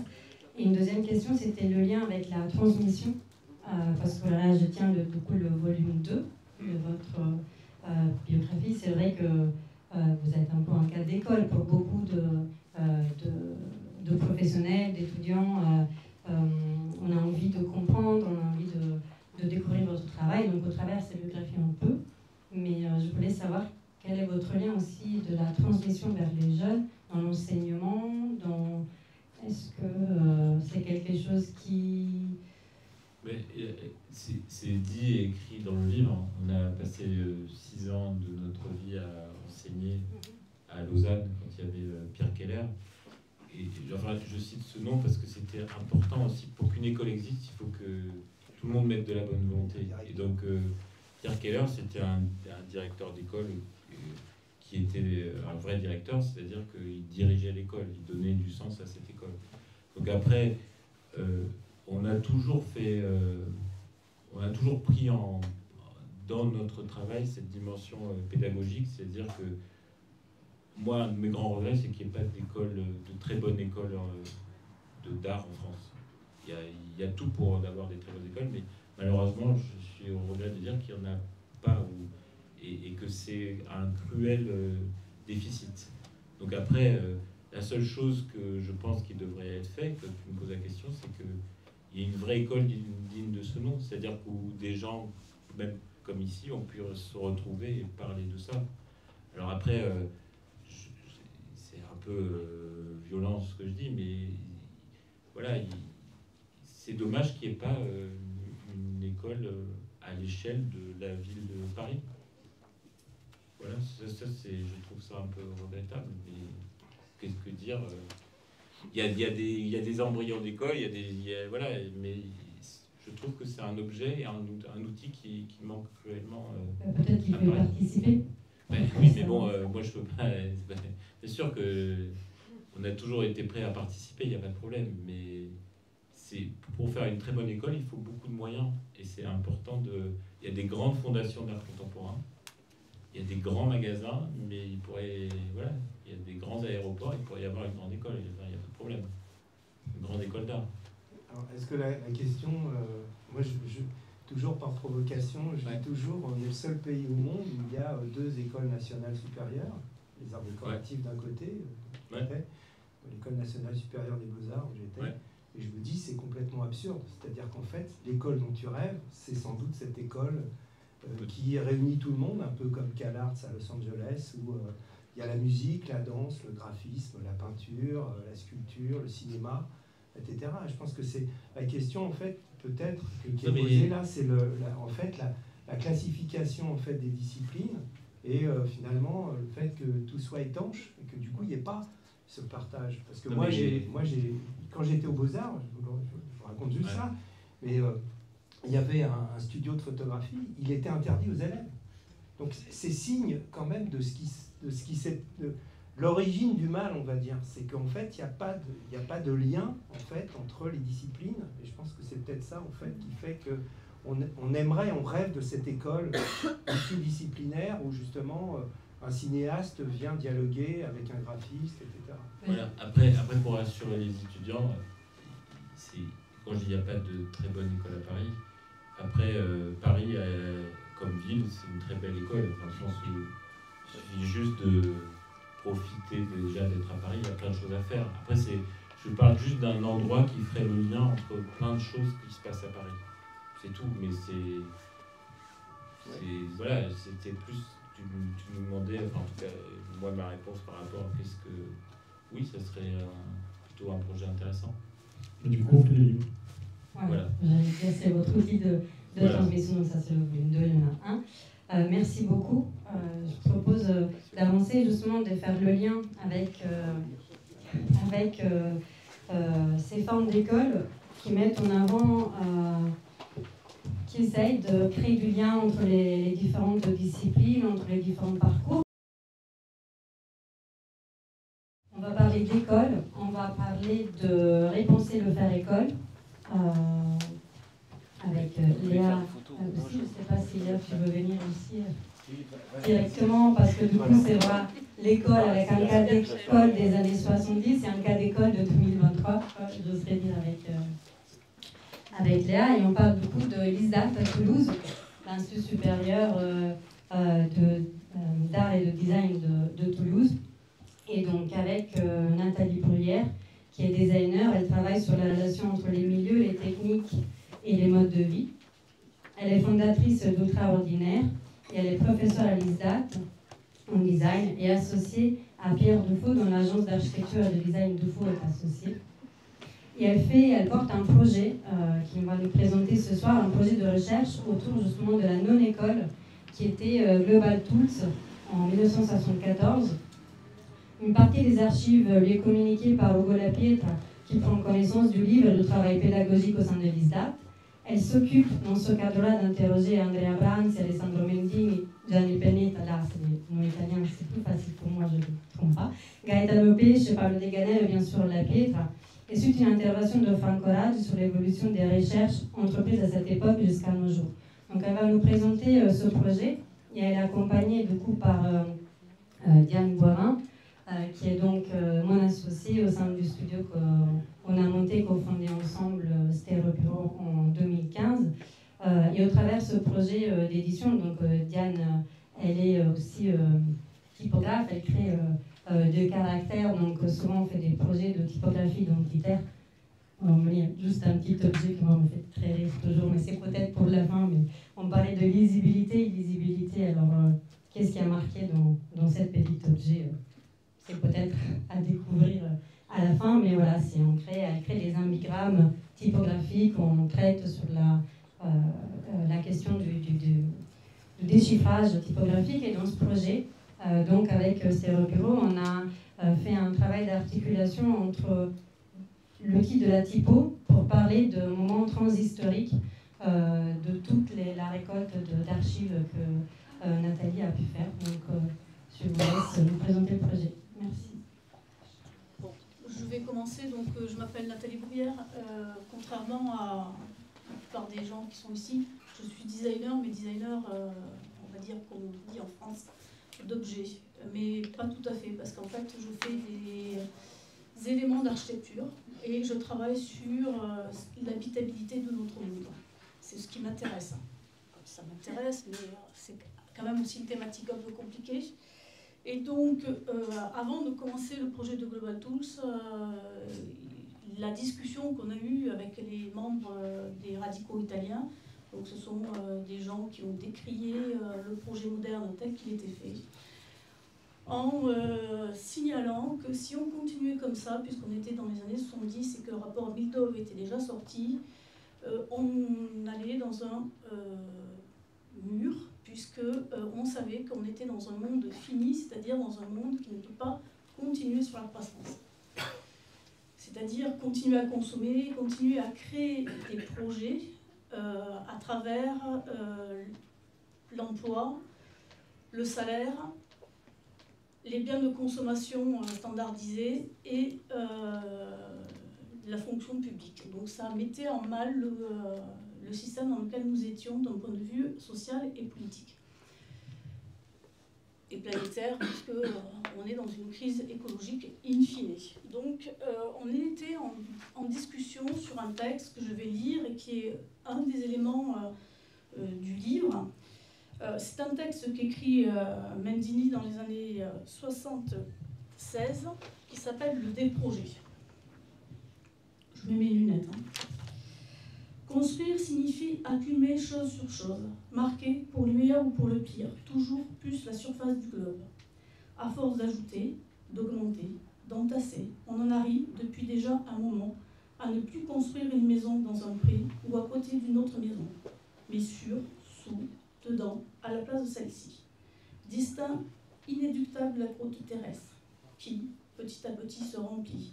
Centrale électrique, pylônes, fils, aéroports, métro, réseau routier, ferroviaire, implantation industrielle, digues, mines, usines, raffineries, ensemble de bâtiments, circuits de services, d'information, forment le mécanisme redondant nécessaire à la vie. La nouvelle nature de la planète, ce sont des millions de projets. C'est l'anti-nature. Il faut introduire la notion négative de projet. Le déprojet, c'est le projet conçu à l'envers. Au lieu d'augmenter la quantité d'informations et de matière, le déprojet l'enlève, la réduit, la minimise, la simplifie, il rationalise le mécanisme enrayé. Le déprojet est une création décongestionnante qui n'a pas comme objectif la forme architecturale. En fait, il ne prône pas un minimalisme comme ce qui est dans le modernisme, ce qu'il prône, c'est de faire des objets culturels et de créer des artefacts et des éléments de communication à travers des milieux et des signes qui sont spécifiques à des endroits, avec des techniques qui appartiennent à un milieu culturel, naturel, technique. Donc c'est sur ça que je commence à faire le dialogue avec donc, les radicaux. Et je crée une trame d'entretien, la même pour tout le monde. Je demande à Louisa Castiglione, qui est donc journaliste et attachée de presse pour le groupe Arduino, plateforme électronique open source, et aussi attachée de presse à l'agence, de faire les mêmes entretiens. Donc les entretiens commencent un petit peu avant Global Tools, qui est en fait le dernier rassemblement des radicaux pour essayer de faire une non-école. Parce que ce qu'ils tentent de faire, c'est de s'habituer à ne plus créer sous la forme des diktats modernes. Et qu'est-ce que pourraient être les formes contemporaines pour créer des artefacts culturels. Donc ce qu'ils font, et ça n'a pas marché, hein, cette histoire, mais ce qu'ils font, c'est qu'ils font des fascicules, donc petits fanzines, il n'y en a que 10, et ça c'est pas les originaux, hein, mais c'est ça, voilà, avec dedans des appropriations techniques, des cultures simples, et ils se posent la question, comment faire pour créer des artefacts culturels avec des techniques simples, sans pour autant valoriser la pauvreté, ou l'objet dégueulasse, on pourrait dire. Voilà, donc le travail du livre que Diane et Sylvia ont mis en forme réside sur les entretiens, les traductions des bulletins qui n'ont jamais été traduits, et puis des textes qu'on a traduits à droite et à gauche, des radical notes, de plein d'éléments culturels. Au bout d'un moment, moi j'ai décidé de prendre ce texte et de donner à un philosophe, qui est un philosophe des techniques et du milieu, pour qu'il en refasse un autre texte et qu'il fasse une synthèse philosophique de l'ouvrage, de manière à re-questionner l'ensemble de la communauté du design élargi et de ce qu'est la notion de projet, pour qu'on se réinterroge de manière plus approfondie sur ce qu'on fait et notre relation au milieu dans lequel nous sommes. Voilà. Donc voilà, mettez-vous à ma place, je suis graphiste, on reçoit Nathalie. Et donc on se retrouve avec cet exercice très périlleux de restituer sous forme d'un catalogue. Et donc, bon, là, je vais vous montrer des choses sans vous les montrer, puisqu'il est en train d'être imprimé, donc une maquette en blanc. Donc un catalogue théorique extrêmement épais, extrêmement complexe. Il faut imaginer donc une quarantaine, cinquantaine d'hommes, principalement, aucune femme, dans ce mouvement. 70.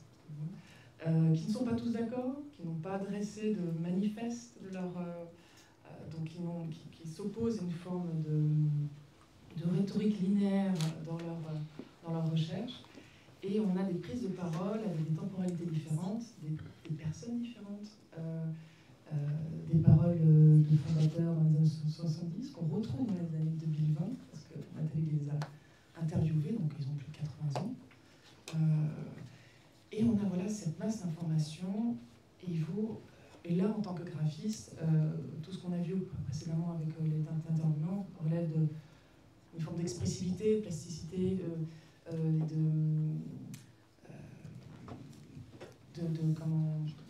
de subjectivité. Mais là, le mot, je vais revenir dessus.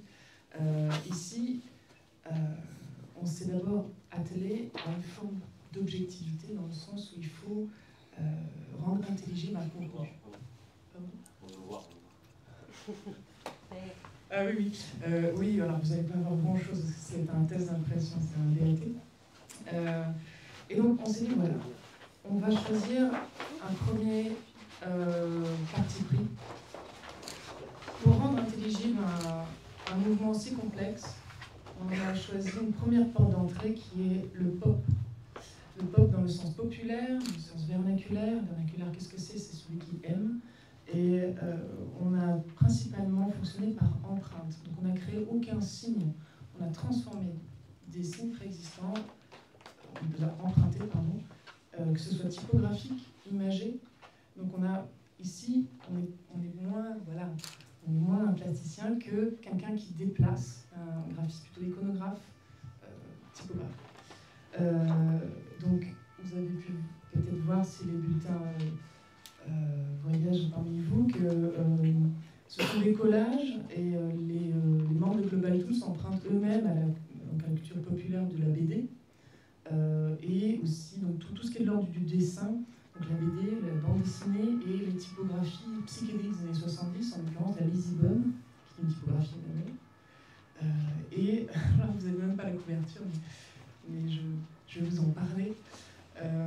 Et la couverture s'aborde de cette manière. C'est un grand dessin, une illustration typographique de Global Tools avec des petites mains qui forment les hauts, qui sont encore une fois extraites de schémas.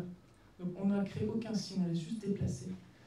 Donc le premier parti pris, c'est accueillir le lecteur, vous, en l'occurrence vous, dans ce mouvement via une porte d'entrée ouverte, enfin, accueillante dans le sens populaire du terme. Et ensuite, on a axé nos partis pris sur deux grands axes. J'essaie un peu de synthétiser. Tout d'abord, c'est l'usage de la couleur pour signifier deux temporalités. Ça, c'est assez simple. Il y a le rouge et le lit de vin. Le rouge des années 70 signifie la temporalité de l'action, de l'engagement politique, de toute la connotation socialiste et communiste, même anarchiste. Toi, moi. Bon. En Italie, il n'y avait quand même pas un communisme comme en France. Hein. Ouais. Donc, on va dire plutôt communiste, effectivement, mais avec un communisme un peu différent. Ouais. Celui productiviste plus. Ouais. Donc le rouge, voilà, le rouge de l'action, le rouge vif. Et puis un rouge un peu lit de vin, comme une sorte de rouge un peu passé, qui a vieilli. Et tout le livre s'actionne comme ça, alors vous en voyez que quelques pages, mais sur une mise en tension du rouge du vécu et du rouge du passé. Et à n'importe quel moment, l'idée était d'insuffler cette idée, encore une fois, au travers de partis pris qui ne sont pas, qui sont de l'ordre du déplacement et de l'empreinte. C'était que ce mouvement peut à n'importe quel moment être réactivé. Comme l'a dit Nathalie, c'est un mouvement qui a une répercussion aujourd'hui, une visibilité particulière aujourd'hui. Et c'est un outil, donc Global Tools est un mouvement qui est un outil. Est-ce qu'on peut parler d'un mouvement non-école? Mais bon, c'est une non-école, on va dire. Voilà. Qui est ouvert qui est aujourd'hui beaucoup utilisé en termes de workshop dans les écoles. Et le dernier parti pris, c'est l'usage de la typographie comme repère visuel. Donc on voit, vous voyez de loin les grilles optiques différents. Donc tout ce qui est noir très fort, c'est la traduction des bulletins avec la Lisibonne, qu'on a redessiné un petit peu au niveau des capitales pour la rendre un peu plus lisible. Et on a fonctionné, et puis ce qui est un peu en gris optique fin, ça c'est une linéale simple, qui se réfère même à un paradigme moderniste auquel eux-mêmes s'opposent. Et puis il y a cet usage des index illustrés. Donc encore une fois, ce sont des illustrations qu'on a tout simplement un peu ancrées, comme empâtées, et qui fonctionnent comme des repères visuels. Donc de cette manière, on permet au lecteur, parce que ce livre va être assez épais, et les petits fils, comme un petit marque-page qui va avoir son usage, pour qu'on puisse rentrer dedans sous 4 mouvements différents, soit par l'image, soit par l'index, soit par la couleur, soit par la typographie. Donc c'est un livre qui va avoir plusieurs portes d'entrée.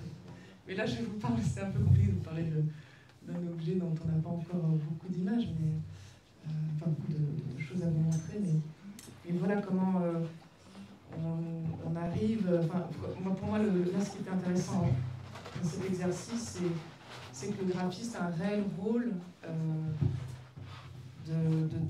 d'accompagnement dans la réception d'un mouvement extrêmement complexe. Voilà. Et c'est aussi de compréhension. Donc, dans une des pages, il y avait du coup le format. On est vraiment parti aussi de l'existant qui était le format de ces bulletins. Et l'idée, c'était de comment, à travers cette édition aussi, on peut faire tout ce travail d'indexation et de renvoi à des bulletins existants. Oui, parce qu'en fait, on n'a pas mis les traductions littérales de tous les bulletins, parce que il faut comprendre qu'eux-mêmes ont fait des copies-collées d'articles qu'ils avaient déjà écrits, puis c'était des fins de soirée, c'était un peu des textes, des fois sans sens très, très poussé d'un point de vue théorique. Et donc, on a, dans le texte, avec Victor, on a sélectionné des parties et on a fait des renvois avec les bulletins, de manière à ce qu'on puisse lire la critique en même temps et voir les traductions. Et donc, ce livre va sortir très bientôt. Donc, vous pourrez voir voilà, ce travail dont elle parlait, Diane, de cette typographie historique et une typographie qu'elle a dessinée pour l'identité visuelle de l'ISDAT qui s'appelle La Caronette et qui fait donc le lien entre les années 70 et les interviews d'aujourd'hui. Je vous remercie, on laisse un peu de temps pour justement les questions. Et du coup, dans cette temporalité de faire école dans les années 70, j'ai envie maintenant de donner la parole à Léa Desbouchères, que j'ai eu l'occasion et le plaisir de découvrir lors de jury de diplôme que j'ai pu présider aux Arts Déco cette année en design graphique. Donc Léa est une ancienne étudiante de l'ENSAMA et elle est diplômée du coup des arts décoratifs en graphisme depuis cette année. Elle s'intéresse à la question de la transmission en mettant en place différentes expériences de pédagogie collective horizontale. Elle a écrit un mémoire autour de l'art collectif et de sa mise en forme d'un objet imprimé.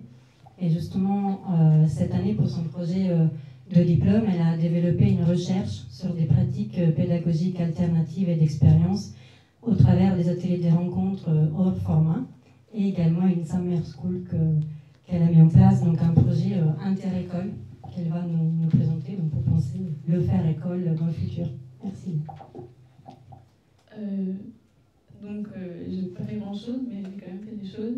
Et j'ai fait peut-être des choses qui sont en lien avec ce que vous disiez avant, des problèmes de cloisonnement dans les écoles. Et la première chose que j'ai fait en rapport avec ça, c'était, on l'a imaginé il y a 4 ans, avec 2 amis qui s'appellent Salomé Veilleux et Myriam Andro, qui sont étudiants dans d'autres pays. Et on voulait... il y a 4 ans, on avait une envie assez naïve qui était de partir en vacances ensemble avec plein d'autres étudiants qu'on n'aurait pas rencontrés normalement et de créer ensemble. Et donc on a créé la Summer School, qui est une semaine de création collective avec 45 étudiants, enfin en moyenne 45 étudiants et des intervenants professionnels. Et cette Summer School, elle est motivée par plusieurs choses. Et les plus grandes et les premières, c'est vraiment ce cloisonnement qu'on retrouve au sein de l'école, avec des secteurs qui ne se parlent pas forcément, ça dépend des écoles, mais c'est difficile de se parler entre secteurs, c'est difficile de se parler entre années. Et il y a aussi que le fait que tout est centralisé à Paris, et donc on parlait de Paris, mais nous on voulait aussi faire des liens avec les autres écoles qu'il y a en France et aussi à l'étranger. Et donc on voulait décloisonner tout ça et on a créé ce grand espace de rencontre qui s'appelle la Summer School et qui a eu lieu la première année à Arcachon, la deuxième dans les Pyrénées. Et cet été, c'était dans un prieuré. Et ce lieu-là, il est aussi utile pour repenser la relation avec les intervenants professionnels et les participants. Et c'était pour créer toutes sortes de dialogues. Et finalement, ça a fonctionné. Il y avait aussi quelque chose qui était important dans la Summer School, c'est la question de localité et de pratiques un peu plus responsables. Et d'avoir un espace pour dialoguer à ce sujet. Et finalement, quand je suis arrivée aux Arts Déco, je me suis rendu compte qu'on avait passé beaucoup de temps à chercher des financements pour la Summer School. On a passé 3 ans à demander des bourses pour que ça puisse être financièrement accessible aux étudiants.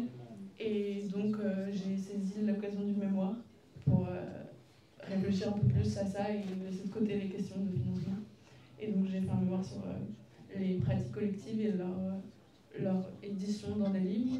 Et donc j'ai travaillé sur Global Tools, le livre, mais le premier, celui de Silvia Francesconi et Valerio Borgonovo, mais je prononce mal les mots italiens, les noms italiens. Et la deuxième étude de cas, c'était sur le groupe Play. Et après, quand je suis arrivée l'année dernière aux Arts Déco, il fallait faire ce grand projet de recherche et je savais que je voulais travailler sur la transmission. Mais j'étais persuadée que l'école, ça ne serait pas le lieu idéal pour faire les choses qu'on fait à la Summer School parce que l'école, elle est trop figée et j'avais l'impression qu'elle ne pouvait pas accueillir des choses plus utopiques comme la Summer School. Mais bon, j'ai essayé. Et donc, on a fait les ateliers de rencontre hors format qui viennent après les fameux ateliers de rencontre de l'ENSAD où il y avait beaucoup de personnes très célèbres qui venaient parler entre elles, mais qui s'écartaient un peu des initiatives étudiantes. Et donc nous, on voulait que ça redevienne quelque chose d'étudiant et qu'on s'intéresse aux questionnements qu'on avait dans l'école. Et donc on a fait ces ateliers de rencontre, ce nouvel espace entre les élèves, avec toutes sortes avec des élèves de première année, deuxième année jusqu'à la 5e. Et on est allé rencontrer en premier, ce qui était important aussi pour nous, c'était de sortir de la rencontre comme une conférence, une simple conférence à la fin de la journée. Donc on est sorti de ça, on voulait aller rencontrer directement des praticiens qui nous intéressaient et aller les voir, sortir de Paris surtout, aller voir ce qui se passe en France, ailleurs. Et donc on est allé rencontrer, au début on est sorti juste à Montreuil, on s'est arrêté à Montreuil, on a passé une soirée avec un boulanger, on a fait du pain, et c'est un boulanger social qui a un four mobile et qui fait beaucoup d'interventions dans les écoles. La deuxième personne qu'on a rencontrée, c'est Agnès Souriceau, qui est une agricultrice qui travaille sur un terrain sinistré à côté de la plus grande décharge d'Europe. Et on a fait 4 heures de vélo aller, 4 heures de vélo retour pour la rencontrer. Et on a travaillé avec elle. Et le dernier voyage qu'on a fait, c'était avec Aglaé Miguel, qui est une scéniste graphique, qui est diplômée d'ENSAD il n'y a pas très longtemps. Et elle a travaillé dans les Pyrénées, autour des roches gravées. Et donc on est allé la rencontrer, on est allé au Berger Routinaire. À vélo On a pris le train, on a resté 4 jours parce que c'était long et qu'on voulait prendre le temps de bien la rencontrer et bien rencontrer les Pyrénées. Et après, on est rentré et on va recommencer cette année. Et on s'est rendu compte justement qu'il y avait toute cette transdisciplinarité qui était importante. Et finalement, on n'a pas forcément parlé de design graphique pendant ces voyages-là. Et ce qui est important, c'est de laisser. Enfin, on pense que ce qui est important, c'est de laisser des places à ces moments-là où on ne parle pas de design graphique, pas de design textile, pas où on parle d'autre chose. Mais forcément, on en parle. Et voilà. Et ce qui était aussi très intéressant dans ta démarche, c'était voilà, ce travail d'expérience que tu as fait avec d'autres et le fait que aussi, au final, tu en avais fait aussi un travail d'édition. On en parlait avant avec elle-même, de ces éditions un peu de transmission, et qu'en quelque sorte, cette édition était aussi un outil qui pouvait être repris donc par d'autres étudiants maintenant, et aussi peut-être adressé plus à l'institution ou à l'école pour qu'ils essayent de revoir ou voilà, réfléchir à des nouvelles manières de faire pédagogie. Donc je trouve que c'est vraiment intéressant cet aspect aussi de l'outil de transmission pédagogique que tu as mis en place avec d'autres étudiants d'autres écoles. Je voulais juste dire un truc, c'est que en fait, tu disais à l'instant, dans ce contexte-là, on parle pas de graphisme. Et en fait, je pense, dans nos travaux, en fait, avec nos interlocuteurs, les gens avec qui on travaille, on parle pas de graphisme. En fait, on parle jamais de graphisme. On fait comme toi, on rencontre un boulanger, on rencontre un agriculteur, on rencontre des gens qui ont des sujets, et nous, on s'immisce dans leurs sujets et on parle de toute autre chose. Et on leur donne un vocable, on leur donne une matière qui leur permet, pas obligatoirement de communiquer devant d'ailleurs, mais qui leur permet d'exprimer des choses quant à leur agriculture, leur pain. On leur donne des outils. C'est ça qui est passionnant dans ce métier. En fait, c'est très rare qu'on parle de graphisme. On parle de graphisme dans ce genre de contexte, et on doit être très abstrait d'ailleurs, ou très ennuyeux. Mais ces problématiques-là, c'est pour ça que ça doit être assez génial pour vous d'être deux, c'est parce que c'est hyper intéressant de les aborder, parce que c'est des choses qui sont toujours en sous-couche de nos métiers. Mais c'est intéressant de mettre des mots dessus. Moi, je vous écoute, vous tous, tous, ça me passionne. Vous mettez des mots sur des trucs que j'ai jamais articulés parce que je discute pas avec moi-même. Donc voilà, ce que tu racontes, c'est ce qui se passe dans nos métiers.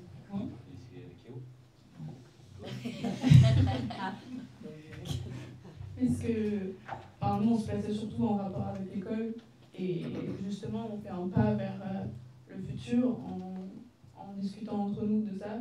Mais cet espace, il est pensé comme étant complémentaire à l'école et parallèle. Et il vient vivre dans les espaces vides de l'école. Et c'est vrai qu'à l'école, quand on est dans notre classe, avec les profs, on parle de graphisme et avec nos camarades, on parle de graphisme et on ne va pas voir les autres personnes déjà de l'école pour parler d'autres choses de maths. Mais surtout, les bonnes réponses formelles, souvent, elles viennent d'une discussion qui n'est pas liée au graphisme, j'ai perdu le fil, mais les écoles, les bonnes écoles, elles devraient avant tout, avant de parler du graphisme, elles devraient parler de qu'est-ce que c'est d'aller chercher de l'eau, comment elle vient à un endroit. En fait, les réponses graphiques ou les réponses design, produits, architecturales, elles viennent de mode de vie, de mode d'opération, elles viennent pas du tout d'une réponse de un logo efficace, c'est pas baroque ou monochrome. En fait, c'est jamais le sujet. C'est que le fruit de très très très longues discussions qu'on fait.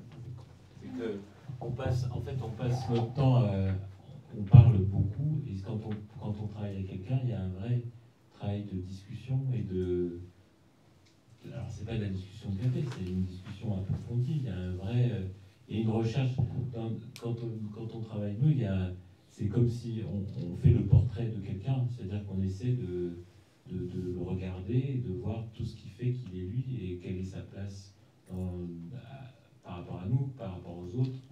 Et pour ça, c'est très important. Mais je trouve ça très bien que tu aies déjà, toi, la vision, l'intuition que c'est juste à côté et presque dedans, et que ça peut exister un temps puis disparaître. C'est déjà incroyable. Ouais. Peut-être que c'est par toi que va venir l'école. Je te vois faire une grande école là. Moi, j'ai travaillé sur le marché, expliqué aux marchands de 4 saisons pour redéfinir le vert des toiles cirées. Et les gens me regardaient comme un zombie. Je dis oui, le vert de la toile cirée, c'est un vert particulier. Alors la marchande de 4 saisons, elle achète ça à Rungis, quand sa toile est pourrie, elle en rachète une autre. Je leur ai expliqué pourquoi ce verre et comment. Et je prenais une raie de la poissonnière d'un côté que je foutais sur la toile cirée verte. Je lui ai vu la gueule de la raie, alors que si je mets vos tomates sur la toile cirée blanche, et tout simplement parce que en revanche à l'école on apprend ce que c'est que les couleurs complémentaires et comment on fait rougir une tomate ou comment on fait rougir un rouge qui n'est pas très rouge, et c'est dans l'application que ça c'est drôle. Tout à l'heure, on parlait aussi des lettres illisibles. À Canal+, il y avait un programme de Télétobies, des trucs pour des préscolaires qui ne savent pas lire. Et donc, au lieu de faire un générique avec écrit enfant, jeunesse, j'ai créé un alphabet absolument illisible, incompréhensible, mais que les pulapis, ils lisaient très bien. Ils reconnaissaient le truc le matin, ils regardaient tout ça à la télé. On dit plus ça. On dit plus pulapis. On dit ça des vieux, monsieur. Ouais. Et ça, c'est magique parce que les enfants reconnaissaient les mots et des signes qui ressemblaient à rien. Et en vieillissant, ils regrettaient. J'ai vu des petits qui m'ont dit ah, mais il n'y a plus les lettres Zazou. Tout ça, c'est assez drôle. Mais c'est vrai que c'est dans le tas qu'on découvre tout ça. Merci beaucoup. Peut-être qu'on peut maintenant boire un coup dans pas longtemps, mais peut-être que quelqu'un dans le public a quelques questions pour les invités que vous n'avez pas pu poser. Qu'est-ce qu'on boit?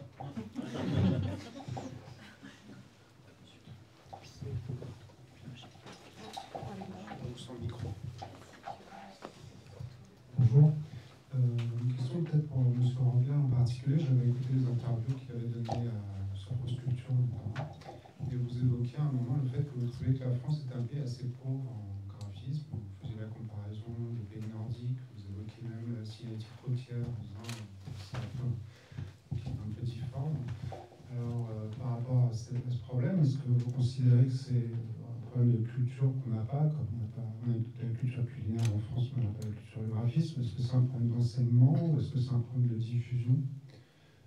Pourquoi est-ce qu'on serait pauvre ou plus pauvre que les Scandinaves en graphisme? C'est tout simplement parce qu'on est français, on est un pays latin, on cause beaucoup, on la ramène, ce qui n'est pas le cas de... Alors, on n'est jamais d'accord. Oui, il y a toujours débat, on cause, et qu'il n'y a pas, enfin, il y a aussi ce sens de ces pays luthériens, la Bible, l'écrit, la chose qu'on ne discute pas. Quand on voit les petits, dans les écoles aux Pays-Bas, ils ont une culture graphique, ils ont un sens graphique. Ils sont entourés de camions sur l'autoroute, c'est des chefs-d'œuvre. Vous regardez passer les camions à la boulevard Saint-Germain, c'est une honte. Quand on voit tous les marques, enfin moi je suis plus attaché aux marques, mais les marques c'est une vraie catastrophe. C'est facile, hein, la Poste, la SNCF, etc. Les banques, c'est une vraie catastrophe. La RATP, tout ça parce qu'il y a des hiérarchies, il y a des mecs qui décident, il y a des mecs, il n'y a pas ce sens de la inné de la chose imprimée, de la chose visuelle, vraiment visuelle, graphique au sens du terme. Faut qu'on raconte, faut blablater, et ça c'est vrai que c'est difficile à se confronter. C'est pour ça que moi j'aime pas les gens qui savent, ou les commanditaires, ou qui savent déjà ce qu'ils veulent. Dans ce cas-là, moi je leur file mon crayon, puis quand j'ai autre chose à foutre, si tu sais, tu le fais toi-même. Ce que je fais, tu l'apprécies ou tu l'apprécies pas, tant pis, tant mieux. Puis je ne suis pas là pour faire joli. Hein. Et ça, ça on voit avec les élèves, ils ont tendance à vouloir faire joli, alors qu'on n'est pas là pour faire joli. Alors c'est vrai que c'est de la provoque, on n'est pas là pour faire joli, on est là pour mieux vendre. Alors, je calcule un mot et tout ça, mais en fait, c'est, encore une fois, on maîtrise nos fondamentaux qui sont les contrastes, les couleurs, les formes, les contreformes, toutes ces choses qui nous entourent et qui vivent.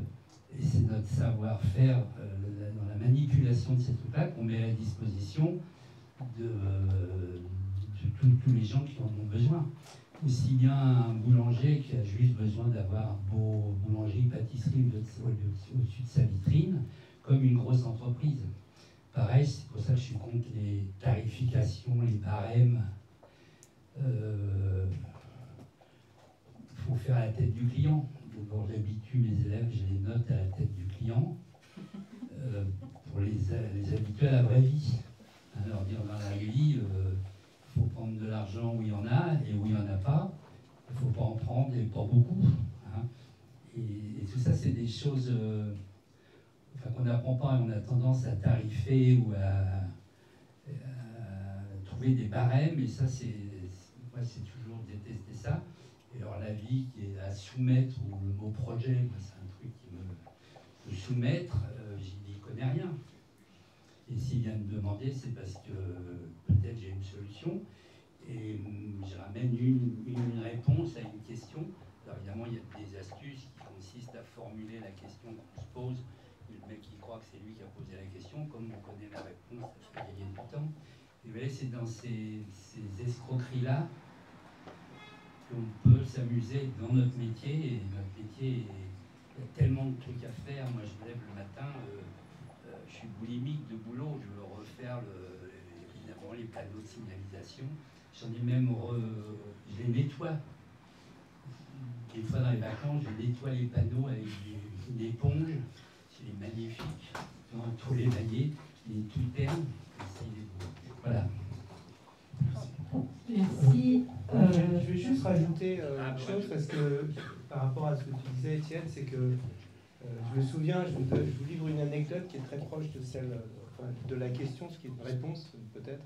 En 2002, j'avais une consoeur américaine qui arrivait de Los Angeles et qui passait par Londres, qui arrivait à Paris. Elle me disait, à Paris, à Londres, les enseignes, la signalétique, c'est magnifique. À Paris, l'architecture est même magnifique, mais les enseignes et la signalétique sont détestables. Et en fait, je me suis posé la question, je me suis dit, mais qu'est-ce qui se passe? Et en fait, on m'a posé la question plusieurs fois à l'étranger. Et la conclusion à laquelle j'étais en partie arrivé, c'était que, et je le redis, puisque finalement, c'est ce que je disais par rapport aux écoles, je pense que la différence avec d'autres pays qui sont nos voisins, c'est qu'on est un pays de beaux-arts et que, en fait, l'architecture, la littérature, le cinéma, la peinture voire la musique, sont célébrés. Et que, en fait, on nous met dans les arts appliqués ou les arts décoratifs, alors que justement, je pense que nos pays voisins, on parle effectivement des Pays-Bas, de la Suisse, de l'Allemagne, voire d'autres pays, les Scandinaves aussi, la question se pose complètement différemment. Et par exemple, au Japon, un graphiste est sans doute plus considéré qu'un peintre. Donc ça prouve vraiment que la question fondamentale, elle est là. Et effectivement, quand on sort et qu'on dit aux gens, regardez les enseignes par rapport à ce qu'on peut voir ailleurs, ben évidemment, le constat est celui que vous avez fait et que l'on fait. Et c'est la raison pour laquelle, effectivement, quand on parle de... Moi, j'ai toujours parlé de graphisme démocratique, c'était de dire, eh ben, évidemment, ce que tu disais par rapport aux camions, c'est que les camions qui passent au boulevard Saint-Germain sont affreux, et effectivement, il y a des camions qui passent au Japon, aux Pays-Bas, etc., dont l'esthétique n'a strictement rien à voir avec celle que l'on a ici. Moi, je suis persuadée que le graphisme ne peut pas être démocratique. Il faut un fasciste qui, pardon pour le terme, il y a un... Dictature. Ouais, il faut une non, démocratique au sens du partage de la beauté. Non, mais parce qu'en fait, tout le monde a un avis, tout le monde donne son avis, et en France, c'est la loi du plus fort. Donc du coup... Non, c'est la loi de celui qui gueule le plus fort. En tout cas, celui qui a le pouvoir au moment de la décision. Alors, certes, il a le pouvoir, mais ça a du sens. Quand Étienne raconte le choix du verre de la toile cirée, en fait, elle a du sens, elle a une histoire, il y a une analyse, il y a un contexte. En fait, c'est pas par hasard. Enfin, ce que je crois quand j'entends dit t'aimes pas quand c'est joli, non, t'aimes pas. Ça n'est pas là pour faire joli. C'est pas ça, c'est que exactement, c'est que ce qu'on fait, il y a une vraie réflexion, il y a du sens derrière. C'est-à-dire que quand on parle, on prend la parole, pas juste parce qu'on aime parler, mais parce qu'à un moment, on va incrémenter de façon forte et efficace dans le monde réel une chose qui va rester et qui va altérer le monde qui nous entoure. Donc il n'y a pas de... Tous les moyens après sont bons, objectivité, subjectivité, fascisme, démocratie, enfin, ce que je veux dire, c'est que c'est important, il y a un vrai programme politique. Alors après, c'est comment on le mène à bien, et quelles sont les idées qui sont derrière, et quel est le dialogue qui est engagé. Et les choses sont là pour de vrai. C'est pour ça que juste faire des jolies choses n'a aucun intérêt. Tout le monde est apte. Et puis surtout, joli, laid, en fait, la frontière est très proche. Le bon goût, c'est toujours à la limite du mauvais. Mais c'est pour ça, on a peut-être des camions qui sont très laids, mais on a des gâteaux qui sont très bons. En Angleterre, ils ne savent pas faire des gâteaux. Donc à un moment, après... Enfin, tu vois l'image de M. Hermé, tu es quand même plié en deux de rigolade. Mais bien sûr, mais bien sûr que je suis plié en deux de rigolade. Mais ça ne m'empêche pas d'apprécier ces macarons. Alors que... Je me permets de prendre le pouvoir du micro. Non, mais là, par exemple, les cuisiniers français... Je me permets de prendre le pouvoir. Mais c'est des mecs qui ont des goûts de chiottes et qui ont l'impression, parce qu'ils font un petit fond de sauce et un petit truc très bien dont je raffole, non, a priori, il n'y a pas pire que les restaurants de grands chefs français avec des assiettes en forme de n'importe quoi, des vagues et autres. Je dis, mais pourquoi tu mets pas une assiette ronde? Ah ben, je m'appelle Lucas, il va faire par un mec une espèce de truc zazou pour foutre sa merde au milieu. Et good shot, tu regardes au mur, c'est ça pleurait. Et c'est des autodidactes. Et alors ça a aussi son charme, mais c'est vrai qu'en France, on n'a pas toutes ces... On cause beaucoup. Moi, je suis allé en Suisse, justement parce qu'au Beaux-Arts, c'était en 67, on avait les cheveux jusque-là. Je suis allé chercher la rigueur. Je suis arrivé à l'école suisse, c'était à Vevey, aux Arts et Métiers. C'était un cours que pour les étrangers. Oh, j'ai dit chouette, etc. J'arrive en Suisse. Je trouve au puce une blouse de chirurgien blanche avec une grande croix rouge magnifique qui se nouait dans le dos. Et j'ai dit tiens, je vais y aller. Il n'y avait que des étrangers, il n'y avait pas de Suisse. L'école était à 7h30 le matin, alors qu'au Beaux-Arts c'était plutôt 11h moins le quart où on passait vers 17h voir s'il y avait du monde pour organiser la soirée. À 7h30, et puis le directeur me dit vous êtes le français. J'ai dit oui. Ah ben j'ai tout de suite vu. Alors l'humour français là, dehors. Vous allez aller à la Migros, vous achetez une petite blouse avec une martingale et puis une petite poche pour mettre les crayons, puis bien tailler. Puis vous laverez les mains, vous avez les ongles sales. Et j'étais français. J'étais là pour faire le con. C'est vrai que je cherchais un peu de rigueur. Puis ils m'ont appris à me servir d'un crayon, d'un compas. Je me suis dit, je me suis peut-être trompé de voie. J'habitais chez une logeuse. Je partageais une chambre et j'avais la disponibilité de la chambre de la salle de bain. Le lendemain matin, il y avait un cheveu scotché sur un Bristol avec écrit « Plus jamais ça ». J'avais laissé un cheveu dans le lavabo. J'étais français. Puis c'est toujours pareil, quand on va en Suisse, on a des bandes blanches sur le bord de la route. C'est pas joli ou pas, c'est vachement utile pour pas aller dans le fossé. Merci Étienne. Je propose du coup, merci à toutes et tous pour cette intervention, d'avoir accepté l'invitation, de nous avoir partagé tous ces moments. Je pense qu'on pourrait faire une autre table ronde sur tout ce qui est vocabulaire dans le métier, etc. Mais je vous propose peut-être maintenant un moment convivial et de partage, de boire un verre tous ensemble. Est-ce que je peux juste récupérer les 2 fascicules? Ah oui, les éléments reviennent. Merci beaucoup en tout cas. Merci.